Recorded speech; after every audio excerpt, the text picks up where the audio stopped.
Getting ready for the start of the Kobalt Tools 500 from Atlanta. More than 100 races here at this track, and a great scene. Dale Earnhardt, the late Dale Earnhardt, 9 times. He's won the most here. Among active drivers, Bobby Labonte has won 6 times with Jeff Hammond, Chris Myers from the Hollywood Hotel.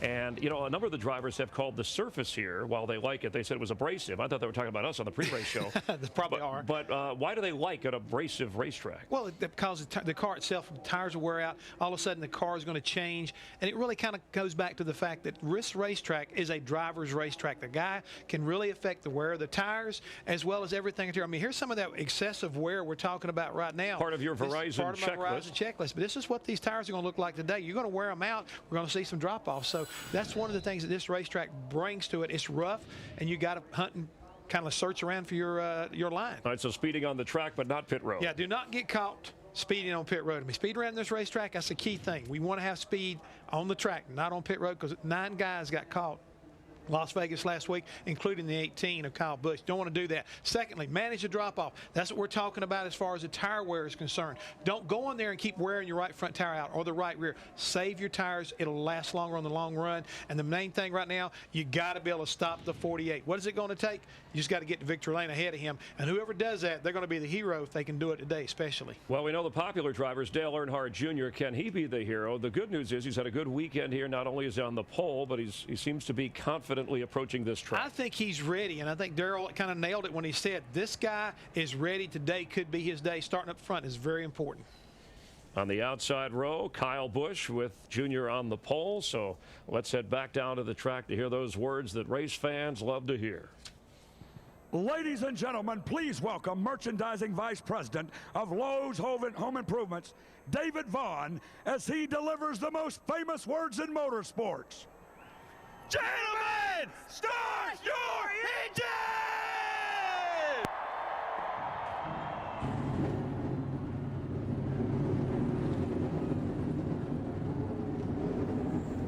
Just over 500 miles, 325 laps. The slogan is, here the fast go faster. Who will go fastest? This is Fox NASCAR Sunday live from Atlanta.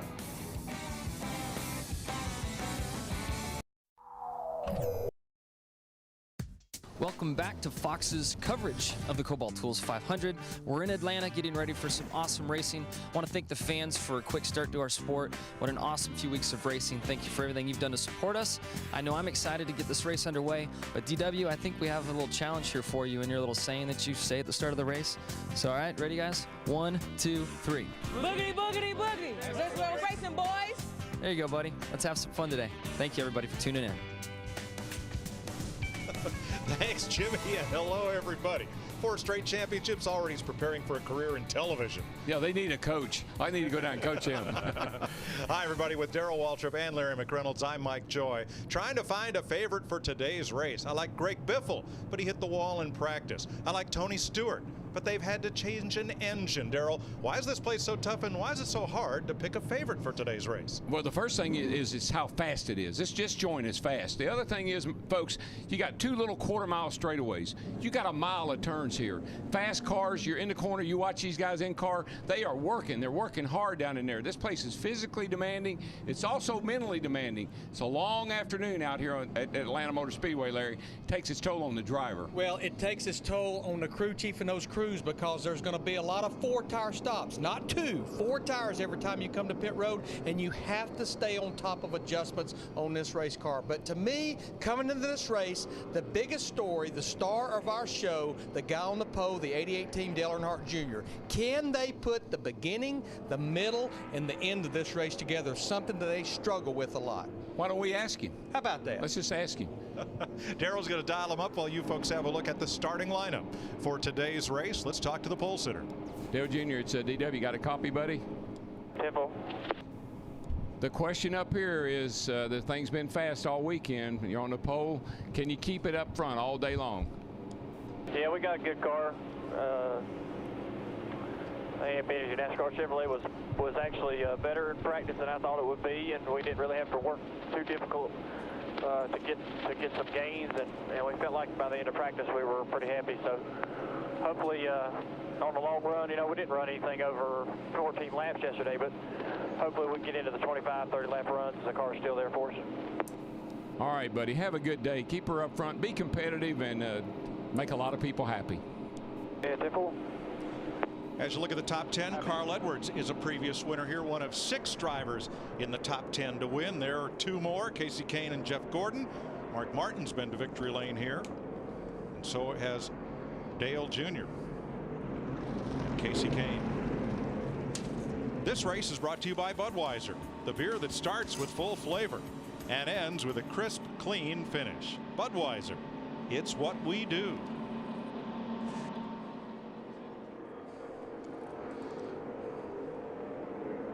Let's check downstairs as the field gets the 1 to go. Matt Yoakum. Mike, last fall, Casey Kane scored the Kings' final win in a Dodge right here at the Atlanta Motor Speedway. Today, looking for the Kings' first win in a Ford in over 4 decades. Now, polling a number of crew chiefs in the garage area this morning, the one constant, their opinion that the 9 was the best car that ended final practice on Saturday. Kane looking for a big maximum bonus points type day to continue his climb back up into the title hunt. Chris Devoda? Ryan Newman's team has been scrambling after deciding to change an engine this morning. Why the change? Well, his teammate Tony Stewart had a valve train issue. They changed motors yesterday. Both Stewart-Haas teams will be going to the rear. The 39, they examined it. Nothing was necessarily wrong yet. They just didn't want to take a chance. Steve Burns? Well, Krista, as folks at home heard in the pre-race show, Carl Edwards loves this racetrack. He got his first win here in 2005, and the paint scheme today is a tribute to that first win for Carl Edwards. But at happy hour, they weren't happy at all. They just didn't have the handle on the race car. Carl says if we can get it close, I can do the rest, Dick Berggren. Well, Greg Biffle qualified in unlucky 13th. In his happy hour, he hit the wall in the final moments. They brought the backup out. It only has 9 laps on it, and Biffle will start way in the back of the pack in that car. It will be up to the crew chief to get him to the crew to get him up front, because as Larry Mack just told you, a 2-tire stop is not in the cards. Thanks, folks. Actually, the indication was for 2 laps to go, so we have time for our FedEx Understanding the Race. Larry? Yeah, this is the trends or the pattern of the last 9 spring races here at Atlanta that crew chiefs will look at to try to call this race. First caution, average around lap 49, but in those 9 races, 3 times before lap 10, but twice well over 100 laps. The longest green flag run, around 91 laps. That's almost 2 full fuel runs. Fuel run here about 54 to 58 laps. The last caution period, a lot like Las Vegas, with about 30 to 35 laps to go, average lap 291, and cars finishing on the lead lap around 13 to 14 cars. It's so fast, somebody hits that setup, it's hard to stay on the lead lap here. There you see Biffle dropping to the back, along with Newman and Stewart. They leave pit road lined up in the positions in which they qualified, yet those 3 cars will go to the back. Today's race is 500 miles. It'll take 325 laps today to get it done. And there you see pit road speed, one of Jeff Hammond's keys, 45 miles per hour. You're going from 180 to 45 on pit road to pit window for Sunoco race fuel, 52 to 56 laps. The car's going to the rear at the bottom. The reason those guys wait till 1 to go the back is they want to get their pit road speed checked on their tachometer, so they have to stay in their position, then they'll fall to the back. The last 6 races at Atlanta Motor Speedway have been won from one of the first 6 starting positions. Dale Jr., the pole sitter with the fastest timed lap ever turned with the NASCAR COT platform in qualifying. Kane starts 6th, and between them will be Kyle Busch, Juan Montoya, Mark Martin, and Jeff Gordon. Mike, if you look at that top 6, I'm pretty sure the winner's going to come out of those 6. Well, it'll be the 7th time in a row if it does.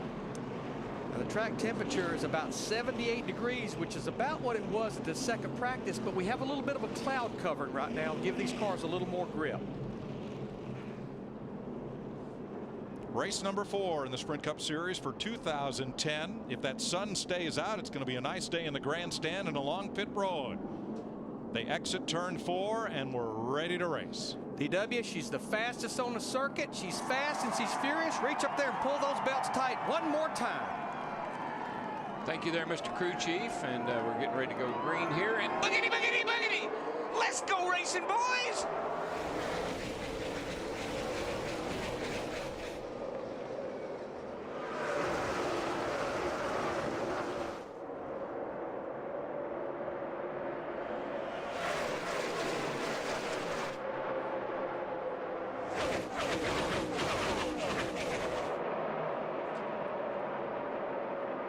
I believe Kyle Busch, that 18 car, is going to run her wide open through 3 and 4. I tell you, he sailed her off in there. He wanted to lead that first lap, and that outside line has been really, really good for everybody all weekend long. I guarantee you he never lifted over there in 3 and 4. Started and finished second in yesterday's Camping World Truck Series race. Jeff Gordon trying to make some noise up on the high side. On the 24, here comes Elliott Sadler, Carl Edwards, and Kurt Busch.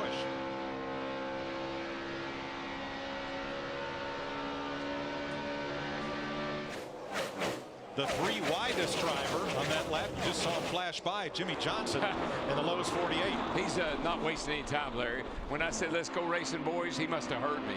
Yeah, I mean, he started back in the 16th position, and he's been getting about 1 or 2 a lap just in these first couple of laps. And there he's going to get David Reagan in the 6th. Johnson now 11th behind David Rudiman.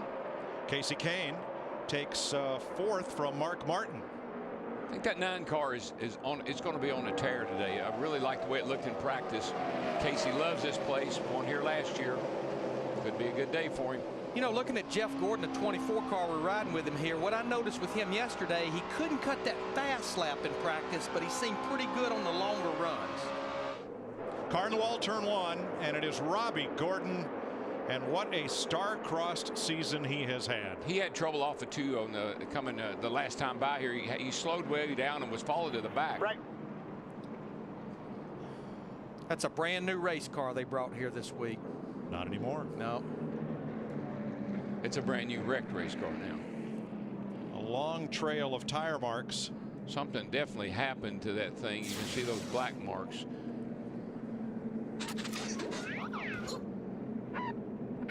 Oh, he's sideways before he ever gets to the corner. And the tire comes apart. That's what you saw down on the apron. Yeah. He was slow off of turn 2, Mike, coming around this time. And let's see if this shows the start of it. There's the number 7.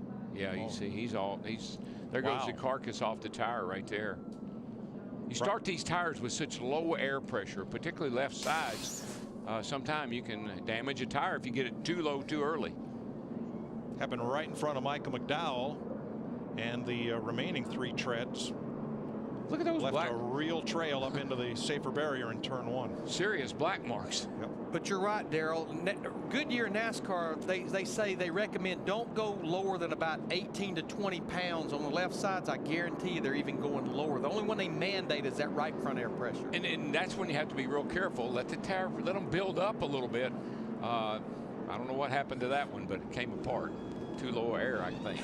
First caution of the day, and it comes at lap number 5 for Robbie Gordon. The pits are open and very few takers. I think we'll see guys at the very far back. Here we see Joey Logano, McMurray, from everybody from about 25th, 28th on back, it looks like. We had some fakers and some we had takers. some takers.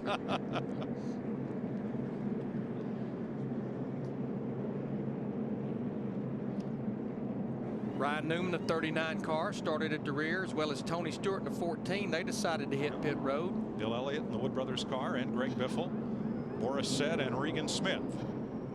Looks like Logano may get out quickest. He was very good in the final practice, actually both practices yesterday. See our points leader Kevin Harvick in that Pennzoil car. He hit pit road as well. Greg Biffle in that backup car. Working the first caution of the day in the Kobalt Tools 500. The Kobalt Tools 500 is sponsored by Kobalt Tools. Kobalt, the next generation of top tools. By Sprint, proud sponsor of the NASCAR Sprint Cup Series. By Toyota, moving forward. And by FedEx. We understand you need reliable shipping options. FedEx.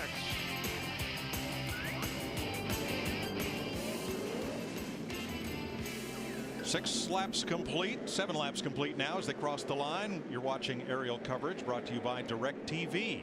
DirecTV, it'll change your life. Call 1-800-DirecTV. Mike, one of the ramifications for Gordon in the 7 car down there is he was 34th in points, just ahead of Scott Speed. And now Scott Speed, who's having a resurgence this year, he's going to be able to move into that top 35 here today.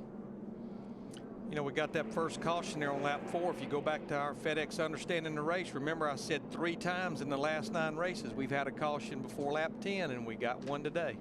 It's funny how those things work, isn't it, Larry?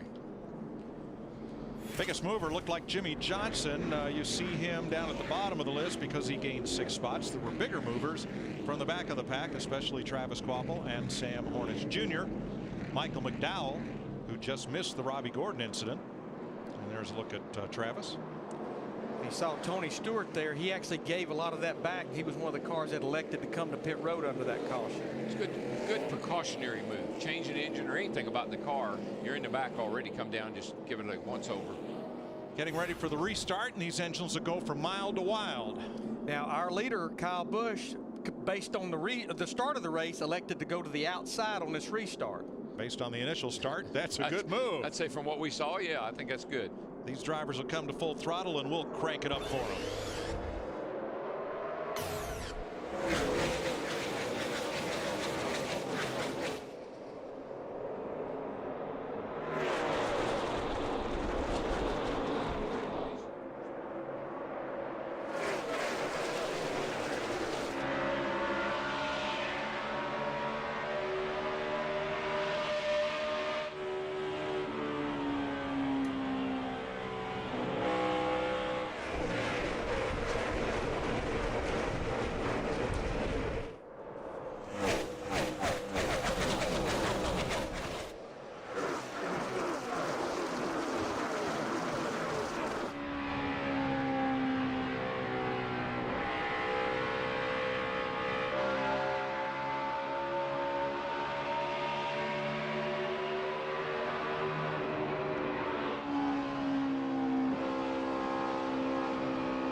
Biggest movers on this restart: Jamie McMurray, Jimmy Johnson, Tony Stewart, Brian Vickers. Each came flying out of their respective packs. But I think that just shows you right there, fresh tires versus tires that even had 4 laps on them. But look at that 48. He's already up to 6th place, Matt. And he came on the radio, DW, and told Chad Knaus, this car is good. The only issue that he has really centers around one of the vent tubes around his helmet. It's tugging in a certain way, causing a little bit of an issue, but really that race car on a rail right now, it's a rocket. If it stays like this, I wouldn't even fix that. Just keep it tugging. You can just see right up here, that's the air inlet for the cool box. Looks like it just doesn't have enough slack in it, and you can see his head kind of pulling back on his head right there. That's probably what's bothering him. It'll help his posture, but other than that, no. But guys, it's almost a replay of last week as we watched Casey Kane in that 9 reeling in Kyle Busch in that 18. Remember last week at Las Vegas, Jimmy Johnson started 20th. At 3rd, Montoya passing pole sitter Earnhardt.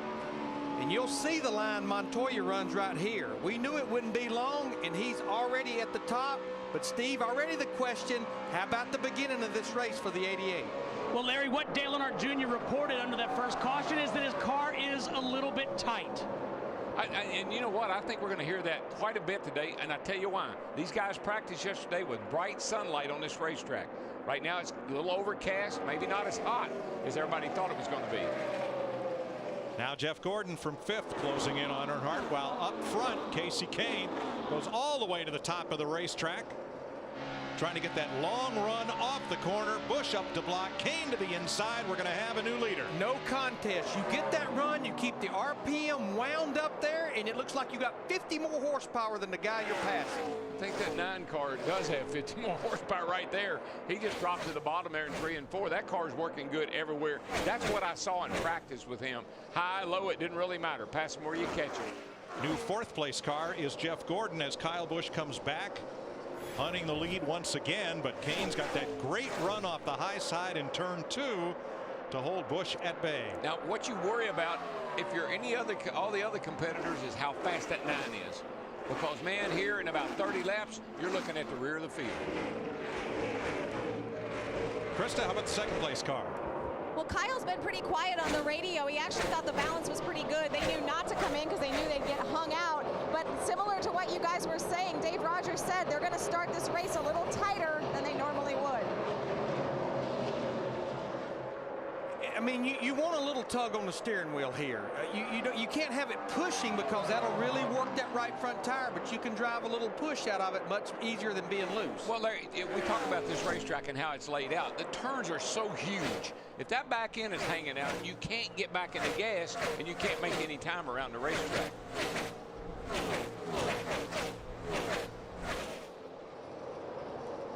Brian Vickers continues toward the front. He started 26th, and he's now moved up to 14th. But he was one of the ones that put those 4 fresh tires on that last caution. And Marcus Ambrose has been making some noise since the restart. Now falls in line behind Carl Edwards. Ambrose in the 47.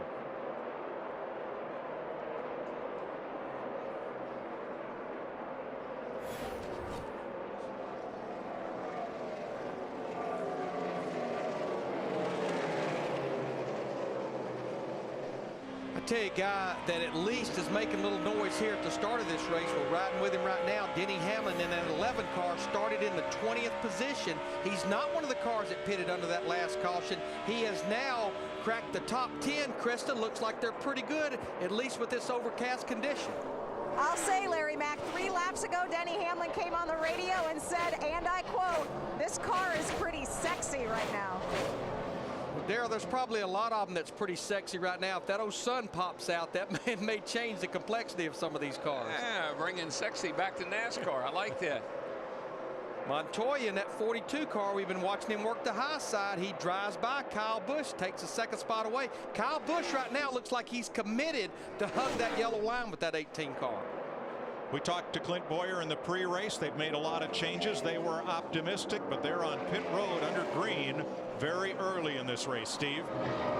Mike, the story for Clint Boyer, flat right rear tire for Clint Boyer. And if you suspect you've got a flat at the speed you're running here, you better come right where he went. All the way. And that was to pit road. Casey Kane, your leader over Montoya by 2 seconds. But what about Mark Martin, Matt? He started 4th. He's back in 30th. He has faded big time, Mike. In fact, under the first caution, he told Alf Gustafson the car is tight, but not plowing, so that should be good for later when we start to lose grip. Now he says it is absolutely plowing. He's just holding on until they hit pit road to make some big time adjustments. Yeah, interesting sponsor on Mark's car today. HenryCars.com. Go there. They're going to give away Mark's uniform after the race today if you go there and sign up. Scott Speed just passed Martin, drops him back to 31st. And Greg Biffle, and remember Joey Logano has 4 fresh tires. He was the first car off pit road on that caution. Biffle trying to make the move on Sam Hornish. Not today. Not right there. Not this lap. And that brings Logano back in that picture as they catch up to Keselowski and Rudiman side by side. That 77 car is snaking through the corner. I mean, it's like a military car. It goes left, goes right, goes all over the place. About 2 laps ago, this happened. It's like I'm coming through. Yeah, it's about, you're holding me up, bud. I got to go. And now they sandwich the 77 to make the pass. Casey Kane still 2.2 in front of Montoya, with Kyle Busch, Jeff Gordon, and pole sitter Dale Earnhardt Jr. the top 5.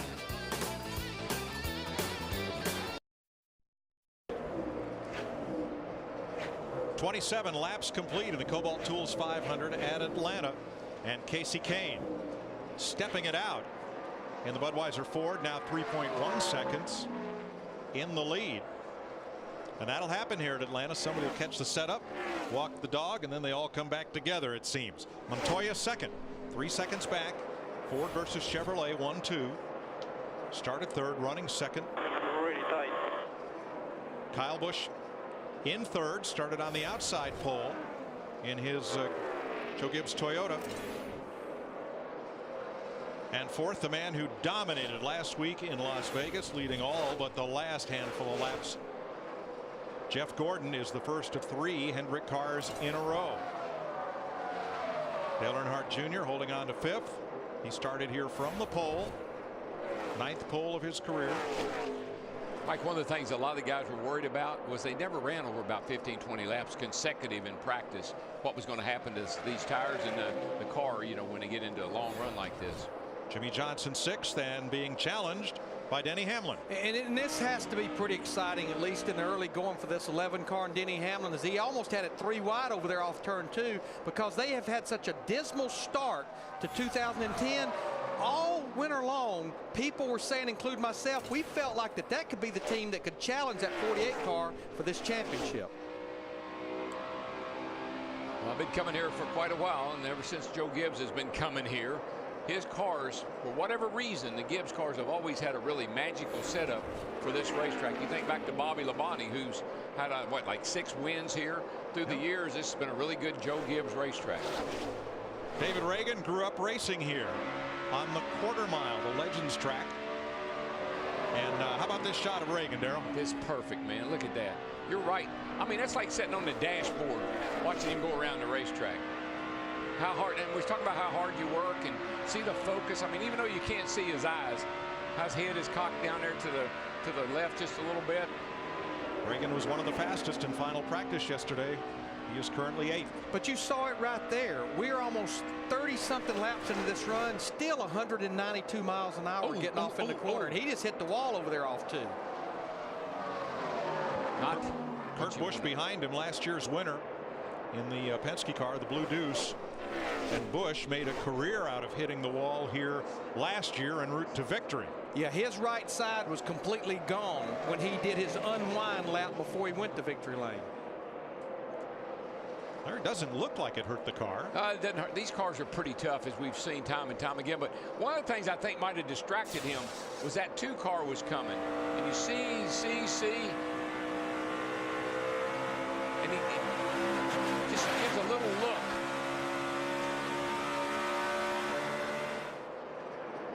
Comes up the hill, he just gets to pushing and sliding. It was almost like a push, hook loose. Not sure that 2 car didn't distract him a little bit, knowing he was coming. Spotter may have said, watch for the 2. That looked so much like his teammate Greg Biffle's crash in yesterday's practice, where he just ticked the safer barrier. It gave a little bit. The car got tossed out and then sucked back into the wall right after the end of the safer barrier. What he's got to be careful of, Larry, is that they didn't do damage and cut a tire down here and back the thing in the fence. That's what he got to worry about. He just did. He just did. Exactly right. Yep. Got a right front down. And that'll bring out the caution for the 2nd time today. Wow. Kilt. Yep.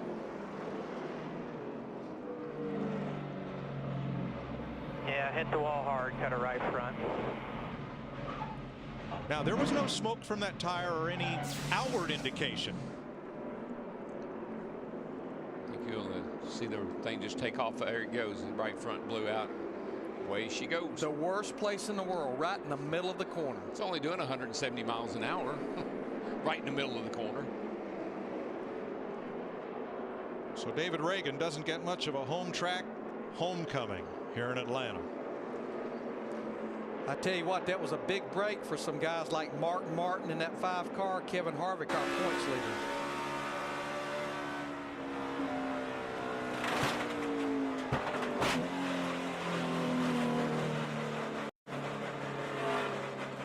Got a right front down, coming to the garage. Did you see that snap when the car hits the wall? You don't just, it doesn't just lay you against the seat, it snaps you up against that seat. And he did take it straight to the garage area for Donnie Wingo and those guys to survey the damage. It's the 2nd caution flag of the day. The freak pass will go to Max Pappas. He was the first of several cars who were 1 lap down. And that was the problem Clint Boyer in that 33 car had to pit for an unscheduled stop to change a right rear flat, is Casey Kane kept putting more and more cars a lap down, and he couldn't get in position to get the free pass. This is a perfect time to get a caution though. 35 laps. That's a good long run. You can really get some good feedback and make some really critical changes right here. And take a look at that right front tire. That too. Pit road's open. Let's start with Matt. Casey Kane had opened up, Mike, about a 5-second lead. He's got an opening behind his box. Jimmy Johnson is pitting in front, so he will stop short in his box to allow room for an early exit. He said the car near perfect. No changes on the 9, Dick. Juan Pablo Montoya had been running in the second position. Car just a tad tight, so the wrench is in the back window, Christoph. Kyle Busch said his race car is coming back to him, a 4-tire change. Steve. Dale Earnhardt Jr. Krista says his car starts off tight, but now it's over-rotating off the corners. Lance McGrew told him to adjust his brake bias. They'll also make an air pressure adjustment on the 88. Man, that's a land rush off pit road there. All right, if you see it right there, you don't see the 48. Darrell and I were looking straight at it. He was blocked in by Travis Quapple, had to back up. And you'll see it right here. You can see that's Travis Quapple. Go, go, go, go, go, go, go, go. Out to the grass, out to the grass.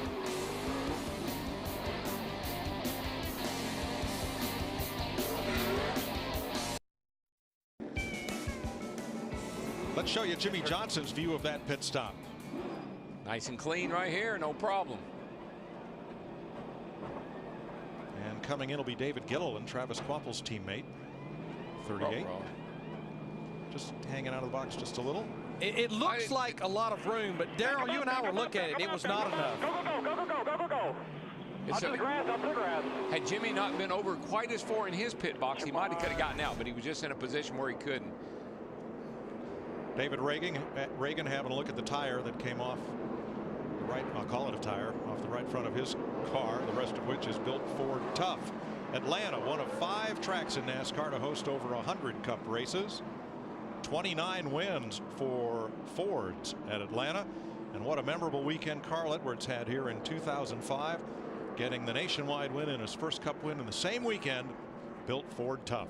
Mike, the big thing, the telltale sign on the 6 car's tire, I know the tire was a mess, but so was the wheel. Had a bunch of concrete where he had pounded that wall over there. Getting ready for the restart. Casey Kane elects the outside, and we are good to go. Green flag at lap 39. I got a feeling that Juan Pablo Montoya is going to be working on our current leader, or our former leader. Oh, 2 cars in the wall in turn 2. That's Joey Logano, the 20 that's up there. And Carl Edwards. And the caution is out. Now there's a lot of, looks like damage on the left front corner of Logano's car and the right front of Edwards. 99's got a lot of damage. Sorry, man. I don't know what he was saying. Yeah, I'm sorry. That's Carl Edwards. I had room. I went down, and then he hit us from behind. Let's see if we can watch this again and see who did what here. Logano on the outside, Edwards in the middle. Ooh, Carl got clipped by Brad Keselowski. Just run him up the hill, couldn't save it, and got into Joey Logano in the 20 car. Another look. Watch that red number 12 on the bottom right there, getting it. This car right here just clipped Carl Edwards in the 99, Brad Keselowski in the 12 down on the bottom there, and it shot him up the hill. Just remember, Joey Logano came in here 8th in the points. Awful close down there, Darrell. To know if there was actually contact or just what. Let's look at that first look and look at the 99 and 12 once again. I wouldn't think there was contact if the car hadn't wiggled the way it did, moved and took off. There are the 3 cars involved. Pretty tight right here, pretty tight right here. Just a nudge. It's got a nudge. And it doesn't take much. Not when you've just been in the, coming out of the pits, low air, car hard to hold on to. Carl Edwards' right front is a mess. Joey Logano came in here with what could have been a top 5 car. And they're both damaged. We're under caution in Atlanta. The Kobalt Tools 500 Odd Box is sponsored by Budweiser, the beer that starts with full flavor and ends with a crisp, clean finish. Budweiser, it's what we do. Atlanta Motor Speedway opened in 1960. You saw Fred Lorenzen there take the green flag in a Ford. It looks like Paul Goldsmith in a Plymouth. It was 1.5 miles then as now, but then the front stretch was the back stretch. They turned the track around. Big infield crowd there in 64. Carl Edwards, who had a great weekend here in 05, not so much with this retro paint scheme. And have a look right there on Brad Keselowski's car, right below the headlight decal. Just that little evidence of contact. A little nudge. That's all it was. Clint Boyer got the free pass. First car 1 lap down. He has since pitted. End of the line, and we're ready to go once again with Kasey Kahne outside. Kyle Busch. Green flag. Tell you one thing, that 18.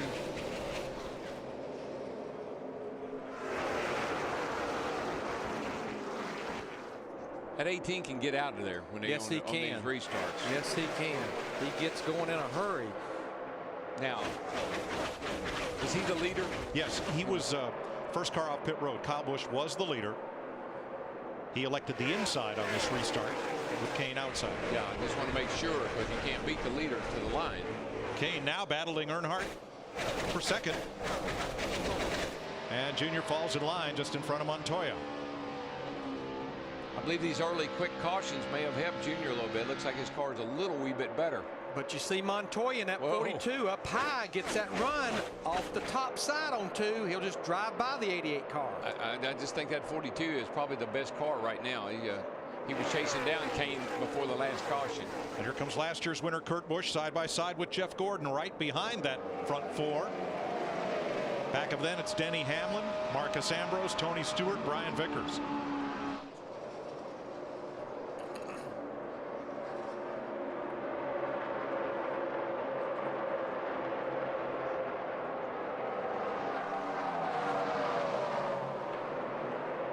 Got a little 3 wide here. Elliott Sadler was the meat and the sandwich between McMurray and his teammate Allmendinger in the 43. Bottled him up actually back there. Kenseth in the 17.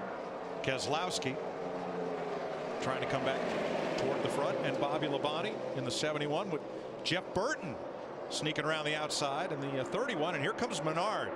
A lot of folks think that 98 is going to have a good day today based on his practice. He was speed. nice and solid. Yep. And he's been nice and solid all year long, actually. Dick Berggren is with Carl Edwards. And Carl Edwards is very anxious to see a replay of the incident. His car is pretty well damaged. We're going to let you talk us through it, Carl. Yeah, I haven't seen it yet, but I just got to say thank you so much to Scotts and Affleck. I saw Brad down there, and I thought he'd give me room, so I went down to run the bottom.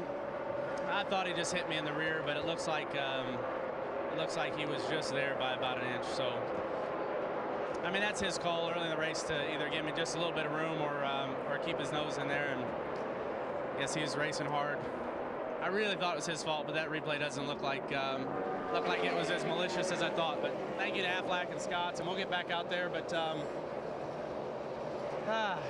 Brad never gives me any room at all. But I was trying to take a little bit there. Just real frustrated. No question about the disappointment in that young man's face. Joey Logano was able to make repairs and continue. Edwards in the garage. Well, when I listened to Carl Edwards' interview, and of course Darrell talked to him in the pre-race, there's no question after winning 9 races in 2008, the frustration continues through 09 into 2010. And what makes it worse, Larry, for him here, this is his favorite track. He's got 3 wins here, got his first win here. He loves this place. He's looking forward to a great day. Not to be. Well, I think he was being awfully gracious in that interview. Yeah, he looks at that a couple more times. He'll change his mind. Matt? And Mike, as soon as the green flag waved in that last restart, Earl Barban was trying to get Jimmy Johnson back to the high side. The car loose before that last pit stop off turn 2. Really the only hindrance he had over that last run. He said the car very good down in 3 and 4. Thanks, Matt. Now, I said Logano was able to make repairs and continue. He's now on pit road with a good bit of damage, and they're going to go under the hood of his car as second place changes hands. Logano's teammate Kyle Busch giving way to Montoya. And where Montoya was beating him so bad was off the corner. You see getting into turn 3, Kyle Busch maintains and actually picks up ground, but right there Montoya running that high side stays in the throttle and just pulls away from that 18 car. But what I liked about the 18 car, Kyle Busch, he didn't fight it. He let him go, which is smart. I mean, Montoya's quicker than you are. Let him go. We get him. Maybe you can get him later.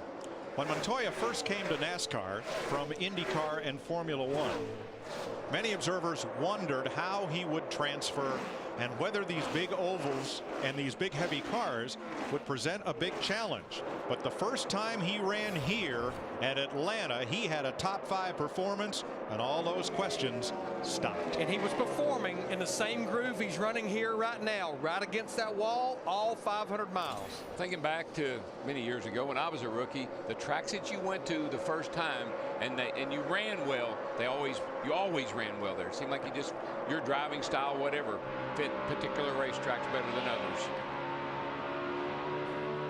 Riding with Martin Truex Jr. in the 56 car right now. He's 12th. He's battling Ryan Newman. You see him right back there in that 39 car. It just looked like in those 2 practice sessions yesterday, the first and the second one, that long run wise, this 56 car was pretty good.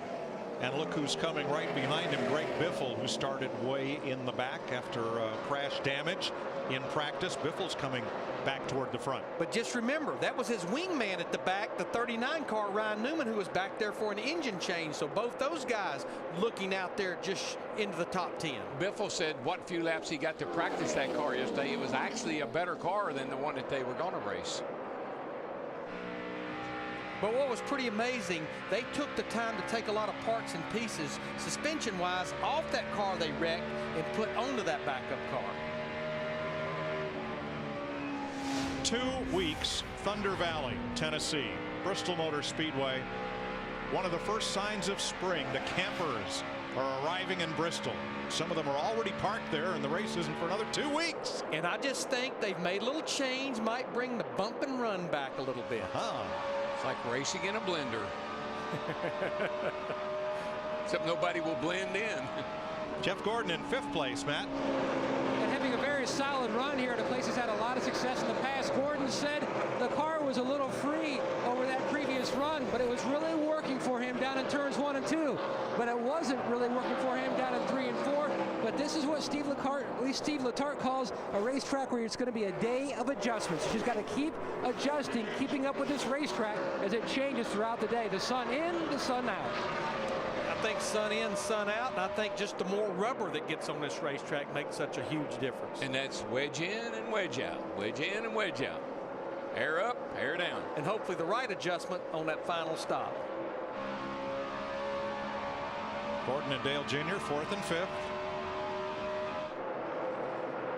But the leader is Casey Kane. He has been out front 3 times for 33 laps in the Kobalt Tools 500.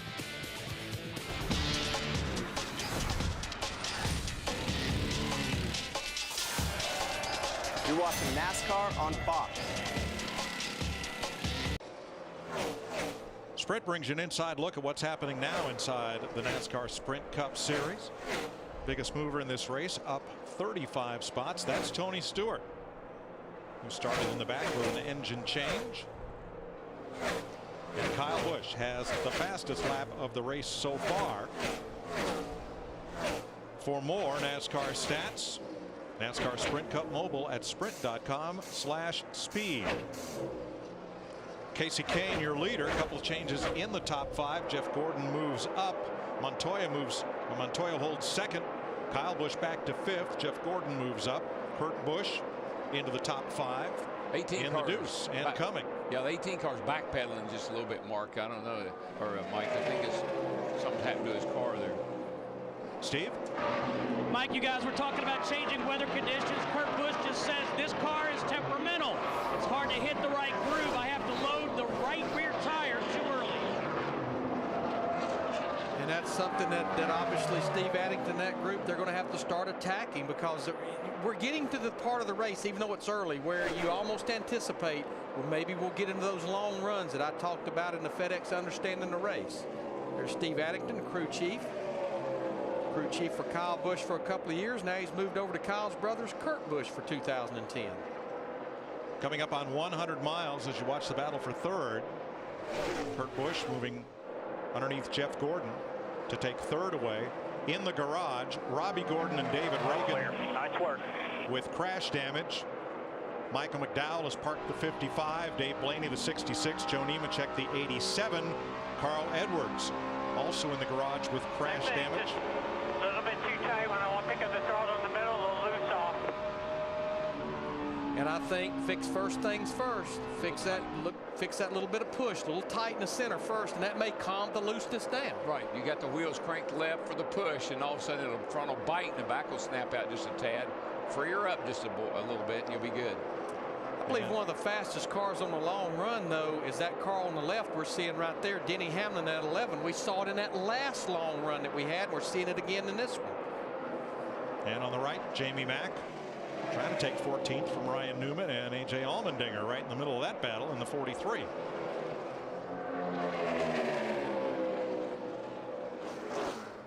Yeah, that orange and that green car, they've been hooked together for a good part of the race. Allmendinger in the bottom in the 43 and McMurray, our Daytona 500 winner, in the 1 car. They've been right there almost like this since the drop of the green flag. A couple of sportsmen there.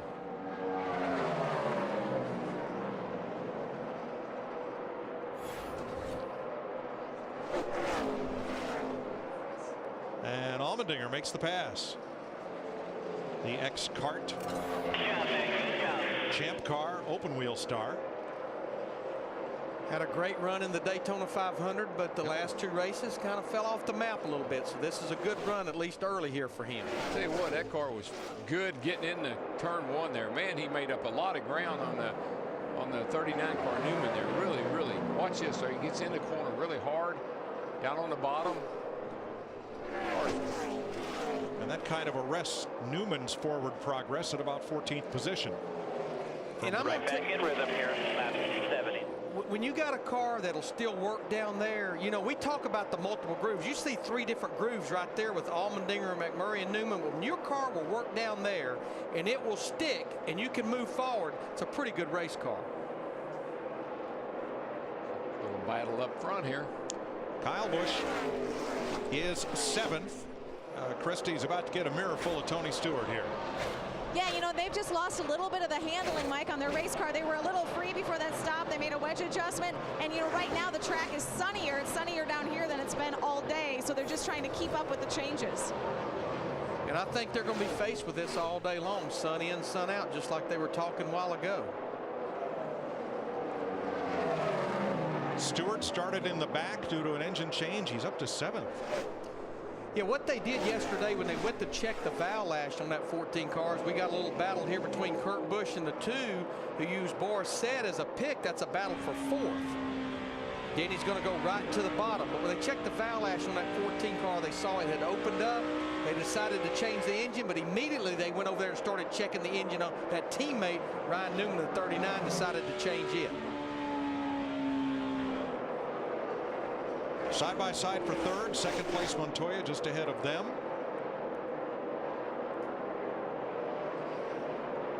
Dick, how about Montoya? Well, Mike, before the last round of pit stops, the crew was telling Montoya what a good car he had, telling him his lap times were faster than anybody else. Then on the pit stop, they adjusted the car. He doesn't have as much forward grip as he had before, and he is watching Casey Kane disappear through his windshield. So what does the crew tell him? You're faster than anybody behind you. And they're telling him the interval between he and the cars that are back there to try to keep their driver enthusiastic and pumped up about his situation. Yeah, I mean, he just lost 2 spots there. You saw the 11 car, Denny Hamlin, drive by. Real clean. There was a bit of terror. This is the guy, though, going. Denny Hamlin's going forward. His teammate, Kyle Busch, in that 18 is going backwards. He continues to lose spots. Jimmy Johnson battling for 9th, and here comes DeBiff. That 18 car, though, I've noticed that a lot of races. Really good for a little bit for a short period of time, but hadn't been all that great over a long haul. Here comes Biffle, right in his favorite groove. Took him 75 laps to get to the top 10 from the back. That groove, that's such a fast groove. You pick up a lot of straightaway speed, but man, if you ever slip, you'll be in big trouble. Paul Menard in the 98 with Bobby Labonte, a 6-time winner here. And they're fighting for a spot inside the top 20. But I think we're really starting to see some comers and goers. This is a longer green run than we had the last time, and we're starting to see a lot of guys really lose a handle on these race cars. And now we're starting to see who really is strong in the long run, like that 11 car and like Casey Kane, our leader. I like that car right there. It's strong on all the run. What do you think of for pit stops, Larry? 10 more laps or so? I would say about 15. Okay, we'll be back. The Kobalt Tools 500 is sponsored by AT&T, a better 3G experience. By Nationwide Insurance. Call or visit us online for a quote today. And by Kobalt Tools. Kobalt, the next generation of tough tools.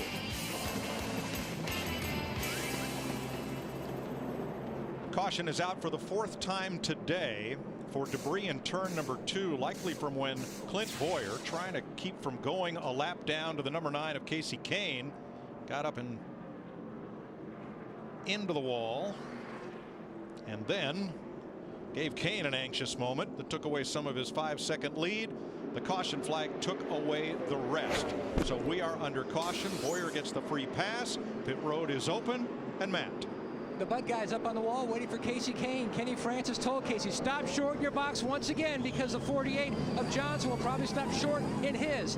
Slight air pressure change on the right front. The car just a little tight early in the run. Nick? Juan Pablo Montoya had slid back to the 4th position. They are adjusting the chassis to try to give him better forward bite.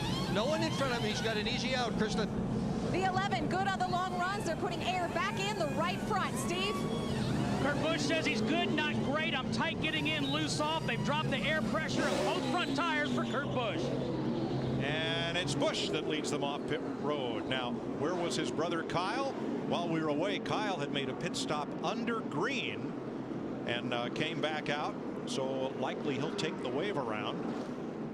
Look at our leader, Casey Kane. That 9 car lost 6 spots on that pit stop. It just, things are just congested in the area where he's pitting and Jimmy Johnson in that 48. Too many good cars right there together. Let's get downstairs to Chris Myers and Jeff Hammond for an AT&T race break. Thanks, Mike. Casey Kane won at Atlanta over the Labor Day weekend. He has dominated here, Jeff, in the last win for a Petty Ford all the way back in 1969 at Martinsville. As we recap the start of this race today, on the pole was Dale Earnhardt Jr., but has not led a single lap in this race. It's Kyle Busch, who led 22 laps early. Robbie Gordon, not off to a good start. Loses the left rear tire right there about the 4th lap of the race. You see the carcass coming off, spins the 7 car up in the outside wall. His day's pretty much done. And then David Reagan, a Georgia native, tires playing in. He had scraped the wall a little earlier, another tire issue. Yeah, it blows the right front, sends the number 6 car up in the outside safety barrier. He's in the garage also. Brad Keselowski gets into Carl Edwards, and Carl was polite about it, but it caused this mix-up with Joey Logano, and out of the race for the moment for Carl Edwards, who's had great success here. But we have had, as we just saw moments ago, more tire problems. Is that more related with a new tire here at the Atlanta Motor Speedway, or is it the way guys are running their cars early? It's a combination of all the above. Yes, the new tire here has got a little more grip, and the guys, I think, have had problems with their air pressure, maybe getting it too low, trying to get more grip here at this particular racetrack, because the racetrack's wore out, Chris, and we're seeing those issues because of that, as well as sometimes the guys making contact. These tires are not that durable. You get into the sidewall, you can damage them, and then all of a sudden you see what the problems come up from it. All right, we've heard our guys talking about running high, running low. Obviously, your car dictates some of that, but is there a better one to go if everything's equal? Here at Atlanta, I'd like to get my car to be able to work on the top side. It's a little easier, I think, on the tires, especially the right side tires. And the day we keep harping on it is keep the drop off as far as wearing the tires out and abusing them too much to where all of a sudden you start slowing down. We've seen guys start off in a 30-second bracket. In a matter of 10 or 15 laps, they're running 32-second laps. That's the drop off I'm talking about. And the weather, it hit 60 here, but not as sunny and not as warm as I think they thought it would be. So you hear guys complaining about fixing a tight condition. How is that figuring into this? Well, you just got to keep working with it. You got to work with air pressure. You got to work with the wedge as well as the track bar. And again, if you can get your car, I think, to run around the top of the racetrack. And we've seen some guys that I think have been kind of surprised to me. Tony Stewart, he's running the top of the racetrack while Casey Kane's running the bottom of the racetrack, just the opposite of where I thought you'd find these guys. Be sure to cast your vote all season long for the AT&T Fastest Pit Crew of the Year award. The standings from last week. Your AT&T phone is where you can text the car number for the crew you think is the best at each race. Text it to 2258. Delivered by AT&T, the nation's fastest 3G network. And Chris, while we're talking about pit crews, I don't think that the 9 guys are going to be very happy because they had a pretty slow stop. Kane losing 6 spots. Let's rejoin Darrell, Larry, and Mike. Well, let's show it to you. Here's Casey coming in. He makes the stop right on the mark. Look in front of him, though. Jimmy Johnson starts way back of his box to keep from getting blocked in. Yeah, this is what we were talking about. This is where there's so much congestion, and this is what happens when you have a good car, but you're pitting in front of the leader. But you can just see it was just a little bit of trouble across the board, right side, left side, the whole stop on that 9 car. Now let's take a look and compare it to Kurt Busch. Kurt Busch came in running 3rd, goes out leading the race. Casey Kane comes in leading the race, goes out 7th. Our gold standard time is based off of a 48 stop that we got these numbers. You can see just across the board, it was just off. Right side getting around with the jack, and the left side, it's just a little bit all the way across the board. The difference for Casey Kane losing 6 spots on that pit stop. Getting ready to restart with 83 of 325 laps complete. Why don't you crank it up and we'll let them go for the green flag.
Tony Stewart and Dale Jr. have a run. Jr. threads the needle, comes down right in front of the 11th of Denny Hamlin, and moves alongside Stewart for 2nd place. That was a nice pass right there. Set the 11 up, got in there. Nice pass. Steve? Mike, on the last run, Dale Earnhardt Jr. said the car started out tight, but the longer he went, the better it got. It did get a little loose late in the last run, but he likes his race car. And here comes Montoya on the bottom against Stewart. And, you know, we're talking about Dale Jr. One of the things that we wanted him to do today, or one of the things we hoped he could do today, was be up front, be competitive, and not fall back through the field. So far, so good. I tell you what, you keep him where he can see that leader, he'll stay after that leader. Problem's going to be seeing the leader. Kurt Busch up to half a straightaway lead on this group. Earnhardt, Montoya, Stewart, and then it'll be Jeff Gordon in 5th. Matt? And Mike, when you talk about tire management, a lot of crew chiefs are saying the wear that you're getting more here at Atlanta is similar to Darlington, and you're not only working on your tires, but you're working on the right front or the right rear as far as how much to abuse it. For Jeff Gordon, he was a little too tight that last run. Steve Letarte said we're going to have to shift the balance a little more toward the free side because there was some considerable wear on the inside shoulder down to the cords on that right front. But Darryl, you know, back in the day, you would come here and go to Darlington. You would just kind of play things easy in the beginning. These guys now, they're running qualifying laps every time the green flag's put out. But it's always been too, Larry, that the longer we race, the more into the race we get, the better tire wear the wear in the tires will improve. And so I think we'll see that today. But one of the concerns, and you mentioned this, is camber. It's how much the tire is leaned in. And you can wear the inside of these tires out if you have too much camber. The car will turn. It'll make it turn. It's hard on that right front tire. Paul Menard, Ryan Newman, 17th place. They have had close company all day. And at the front, what happened? Casey Kane moving ahead of Tony Stewart and Denny Hamlin, busting through to try to chase down Kurt Busch. But even him passing cars, his lap time there was comparable to Kurt Busch that's out there totally by himself right now. So it was just the pit stop that got Kane back in the midst of things. Now he's trying to break out, but he's got to get past 3 more cars to have a chance to run down the leader. And one thing you got to really watch if you run that high line and get up there real close to that wall, as these tires wear, we'll see more and more buildup up next to the wall. That's what gets you in trouble. You get up there, get that on those hot tires, and the car will not turn. I tell you what I like about that 42 car right now. We've watched him run most of this race at the top, but it looks like at least on fresh tires, he's not bashful about turning that thing to the bottom. You know, Larry, I heard him tell somebody, I'm trying to learn to run the bottom. All right, let's get back racing last time here. And I know what has helped him learn to run the bottom. I think he's got a lot more horsepower under that hood than he's had in the past. It's just not in his DNA to do that. He likes the top groove. He feels good up there. It feels fast. He likes to go fast. Jeff Gordon in that 24 car, he drives by his teammate. He'll take the third spot away from Junior.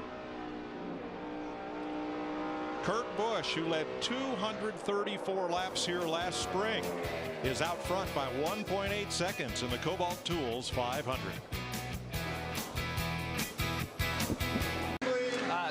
So any changes?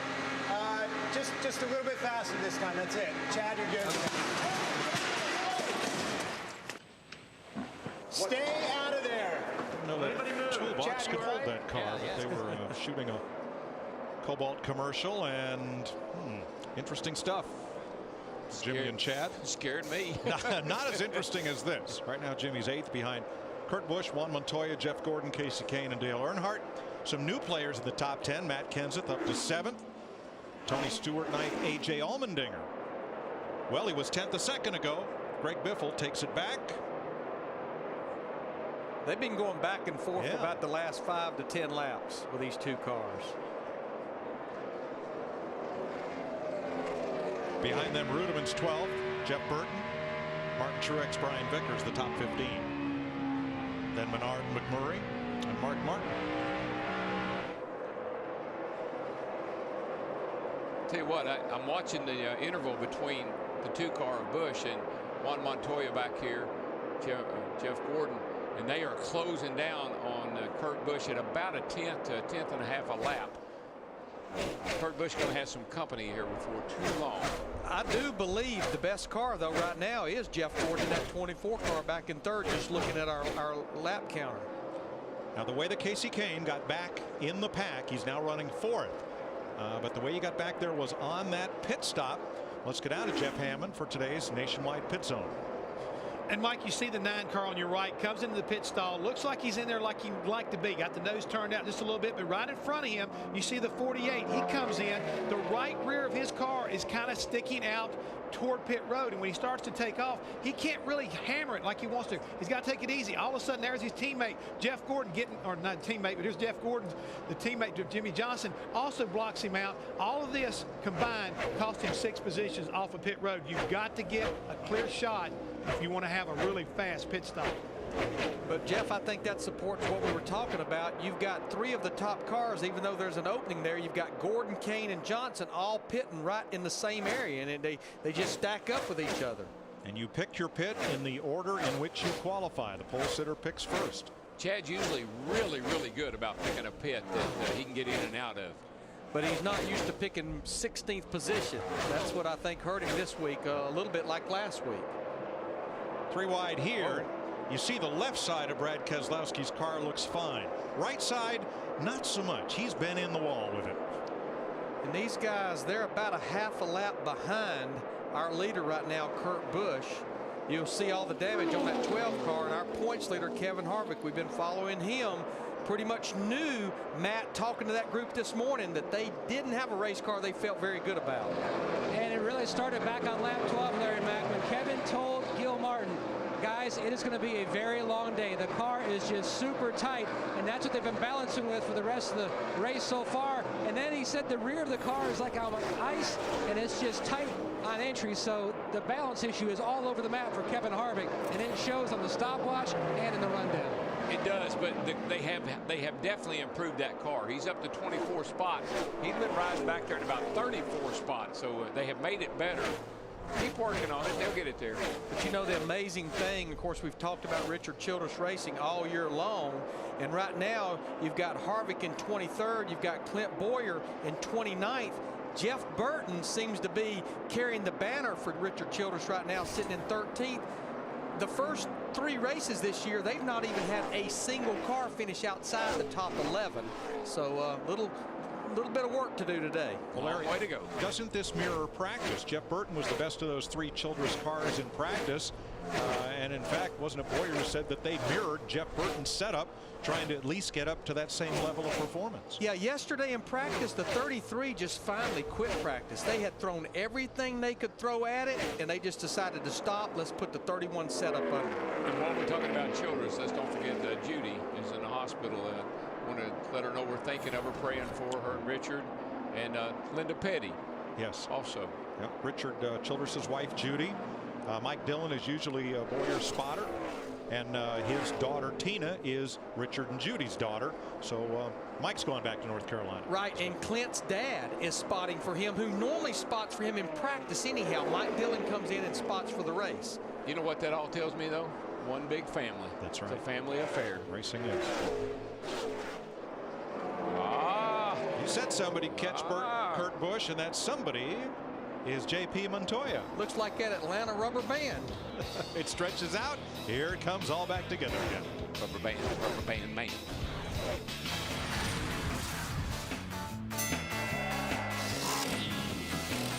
You're watching NASCAR on Fox. The Kobalt Tools 500 is sponsored by AMP Energy. Go to ampupthe88.com this Wednesday, March 10th to chat live with 88 Team Car Chief David Bryant. By new Pennzoil Ultra with hyper cleansing technology. And by Lipitor. 112 laps complete as you watch our aerial coverage, brought to you by DirecTV. DirecTV, it'll change your life. Call 1-800-DirecTV. 6th place car, Dale Earnhardt Jr. on pit road. Yeah, you may have a loose wheel, Steve. Yeah, about 5 laps ago, Dale Jr. said, I'm not getting off the corner. I may have a loose wheel. So they are, in fact, bringing him in here on lap 112. They're going to put 2 rounds in the left rear, 4 tires. And again, he does feel like he has a loose wheel. Well, he'll be like Superman when he gets back out there on those fresh tires, but we're about 15 to 20 laps away from what would be green flag pit stops. One thing I noticed with the 2-car, Larry, the 42 of Montoya caught up to the back of Kurt Busch. Looked like Kurt said, hey, I got a better car than that, and he has picked it up, and now he's beating Montoya about a 10th of a lap. And when Junior gets up to speed, he'll be 2/3 of a lap behind the race leaders. A lap and 2/3 behind the race leader. So what he certainly hopes is we at least cycle through those green flag pit stops over the next 15 to 20 laps. 4th place, Denny Hamlin, Jeff Gordon, back and forth. They've been going at each other here for quite a while now. It looks like Hamlin might have. We got Mark Martin. He just spun here on the front straightaway. Caution is out. Left rear tire on Mark Martin coming off turn 4. Oh yeah, you can see it hanging out to the left side over there. He was. One coming here.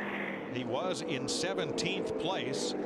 Now Dale Jr. will not be the first car 1 lap down. That will be Bobby Labonte who gets the free pass. There's the 5. What a great save. He was running in the 17th position. Larry, I think we're seeing something here that we talked about, the stagger in these rear tires, the load it's putting on the left rear, axles, hubs. I think we're seeing something going on here. It's like a common denominator. Yeah, this is about the second one we've seen Robbie Gordon right at the start of the race.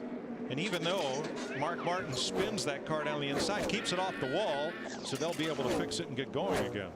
Mike, I do believe what Lance McGrew and Dale Earnhardt Jr. will do. I think they'll maybe do the wave around right here since they just hit pit road for 4 fresh tires. And that will put him at the tail end of the lead lap when we go back to green. The left side tires that Goodyear has developed for this year are the reason we're seeing these cars so fast. It's a new, I don't know how new, but it's a different design than what we had last year, and it's certainly making the cars fast. Got a lot of grip in it.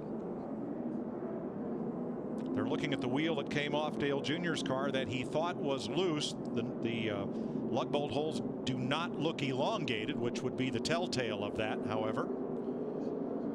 And pit road is open. Kurt Busch leads them down, Matt. And John Royer and Jim Carbon, the tire changes for Casey Kane, getting ready to jump off the wall. They're going to back up the air pressure change they made on the last stop. Made Casey too tight during that run. Dick. Montoya's spotter, Tab Boyd, has helped him enormously this afternoon, finding the fast line on the racetrack. He's looking for more forward bite, Krista. Denny Hamlin was tight, but the car got looser in and off. They're tightening up just a bit with a quarter round, Steve.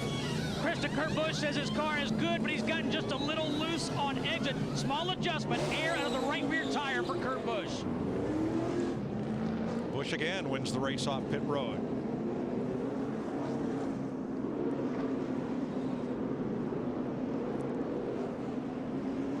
All right, our leader right now will be David Gilliland. One of two things. He wanted 5 points for leading, or Chad Knaus went and said, you think you might wait to the next lap to pit? Since they are pitted right in front of that 48. I'd say you're right on both counts, Larry. We're under caution for Mark Martin.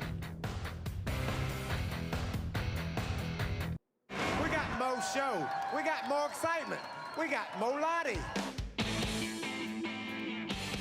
What Variety Show is hosted by a two-time Daytona 500 winner and has competition so wild it could only happen trackside? It's Fast Track to Fame. Every week, Barry Van Wee, who won last week, what a tremendous fiddler he was, and you'll have to see who the winner is from Atlanta when you tune in on Speed. Check your local listings. I believe that fiddle that guy was playing was built by one of these fabricators down here in the garage. That thing was wild, man. All I know is Barry played a mean fiddle. They're going to have to go some to top him. Can't wait to tune in and see who next is voted on the Fast Track to Fame. Right now, Kurt Busch is on the fast track. He's out in front of this field over Juan Montoya. Denny Hamlin, Casey Kane, and Jimmy Johnson are the first 5 for this restart. And Kenseth, Gordon, Biffle, Rudeman, and Stewart. Dale Earnhardt Jr. indeed, Larry, took the waiver. He's going to take the waiver round here, looks like. So that will put him back on the lead lap. This is something that NASCAR started last year, that if you stay out where the pace car picks the leader up, as long as you don't make a pit stop, you're waved around the pace car and you go all the way to the back of the pack. Right, with 1 lap to go, the pace car waves everybody around and then picks up the leader, who in this case is Kurt Busch, and we're ready to go racing with the leader in front of the field. That's what I was going to say. I like that. That cleans up the front of the field. You don't have somebody up there. The leader starting mid-pack.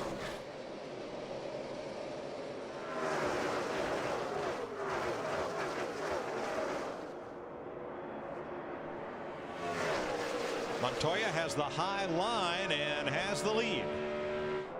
42 car is pretty fast. Don't know if he's as fast as that 2 or not. And now he doesn't. All I know is that 2 car handled pretty good down that back straightaway that time. But I'm telling you, he just motored past that 42. Oh, that looks like bad news for the field right there. It looks like a replay of last year, actually. He spanked them here last year. Yeah, led 234 of 325 laps. 4th place battle. Kane in the red number 9, Jimmy Johnson, Jeff Gordon, and Matt Kenseth, who I was surprised not to find Kenseth's name on the list of the drivers who have won in the Cup Series at Atlanta. But I'm not surprised to see him up here in the top 10. Talked to Todd Parrott, his crew chief, this morning. He said, Larry, we can't cut a fast lap. But he said the longer this race goes, I think the better we're going to be. Well, he's a wise man. It's showing up. It's showing up right here. Tell you another guy that has made his way back up there into the top 10. He had fallen off the car right behind this group right here, David Rudeman, in that 00 car. He was up there. It's like almost like they got off during one of their pit stops, but now he's back in the top 10. Well, Rudeman will sit around. Larry tickles me to death. He'll sit around and run the top 10, 12.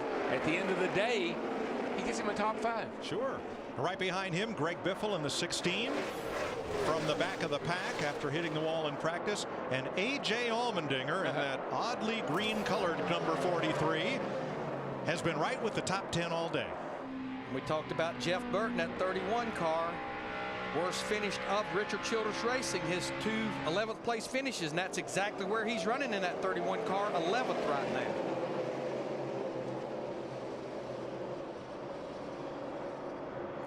And the Dinger is another who has hung the bottom He's been there all day. Yep. Really gets in the corner really, really well. Now earlier, Dale Earnhardt Jr. pitted under green because he thought he might have a loose wheel. Steve, what was it?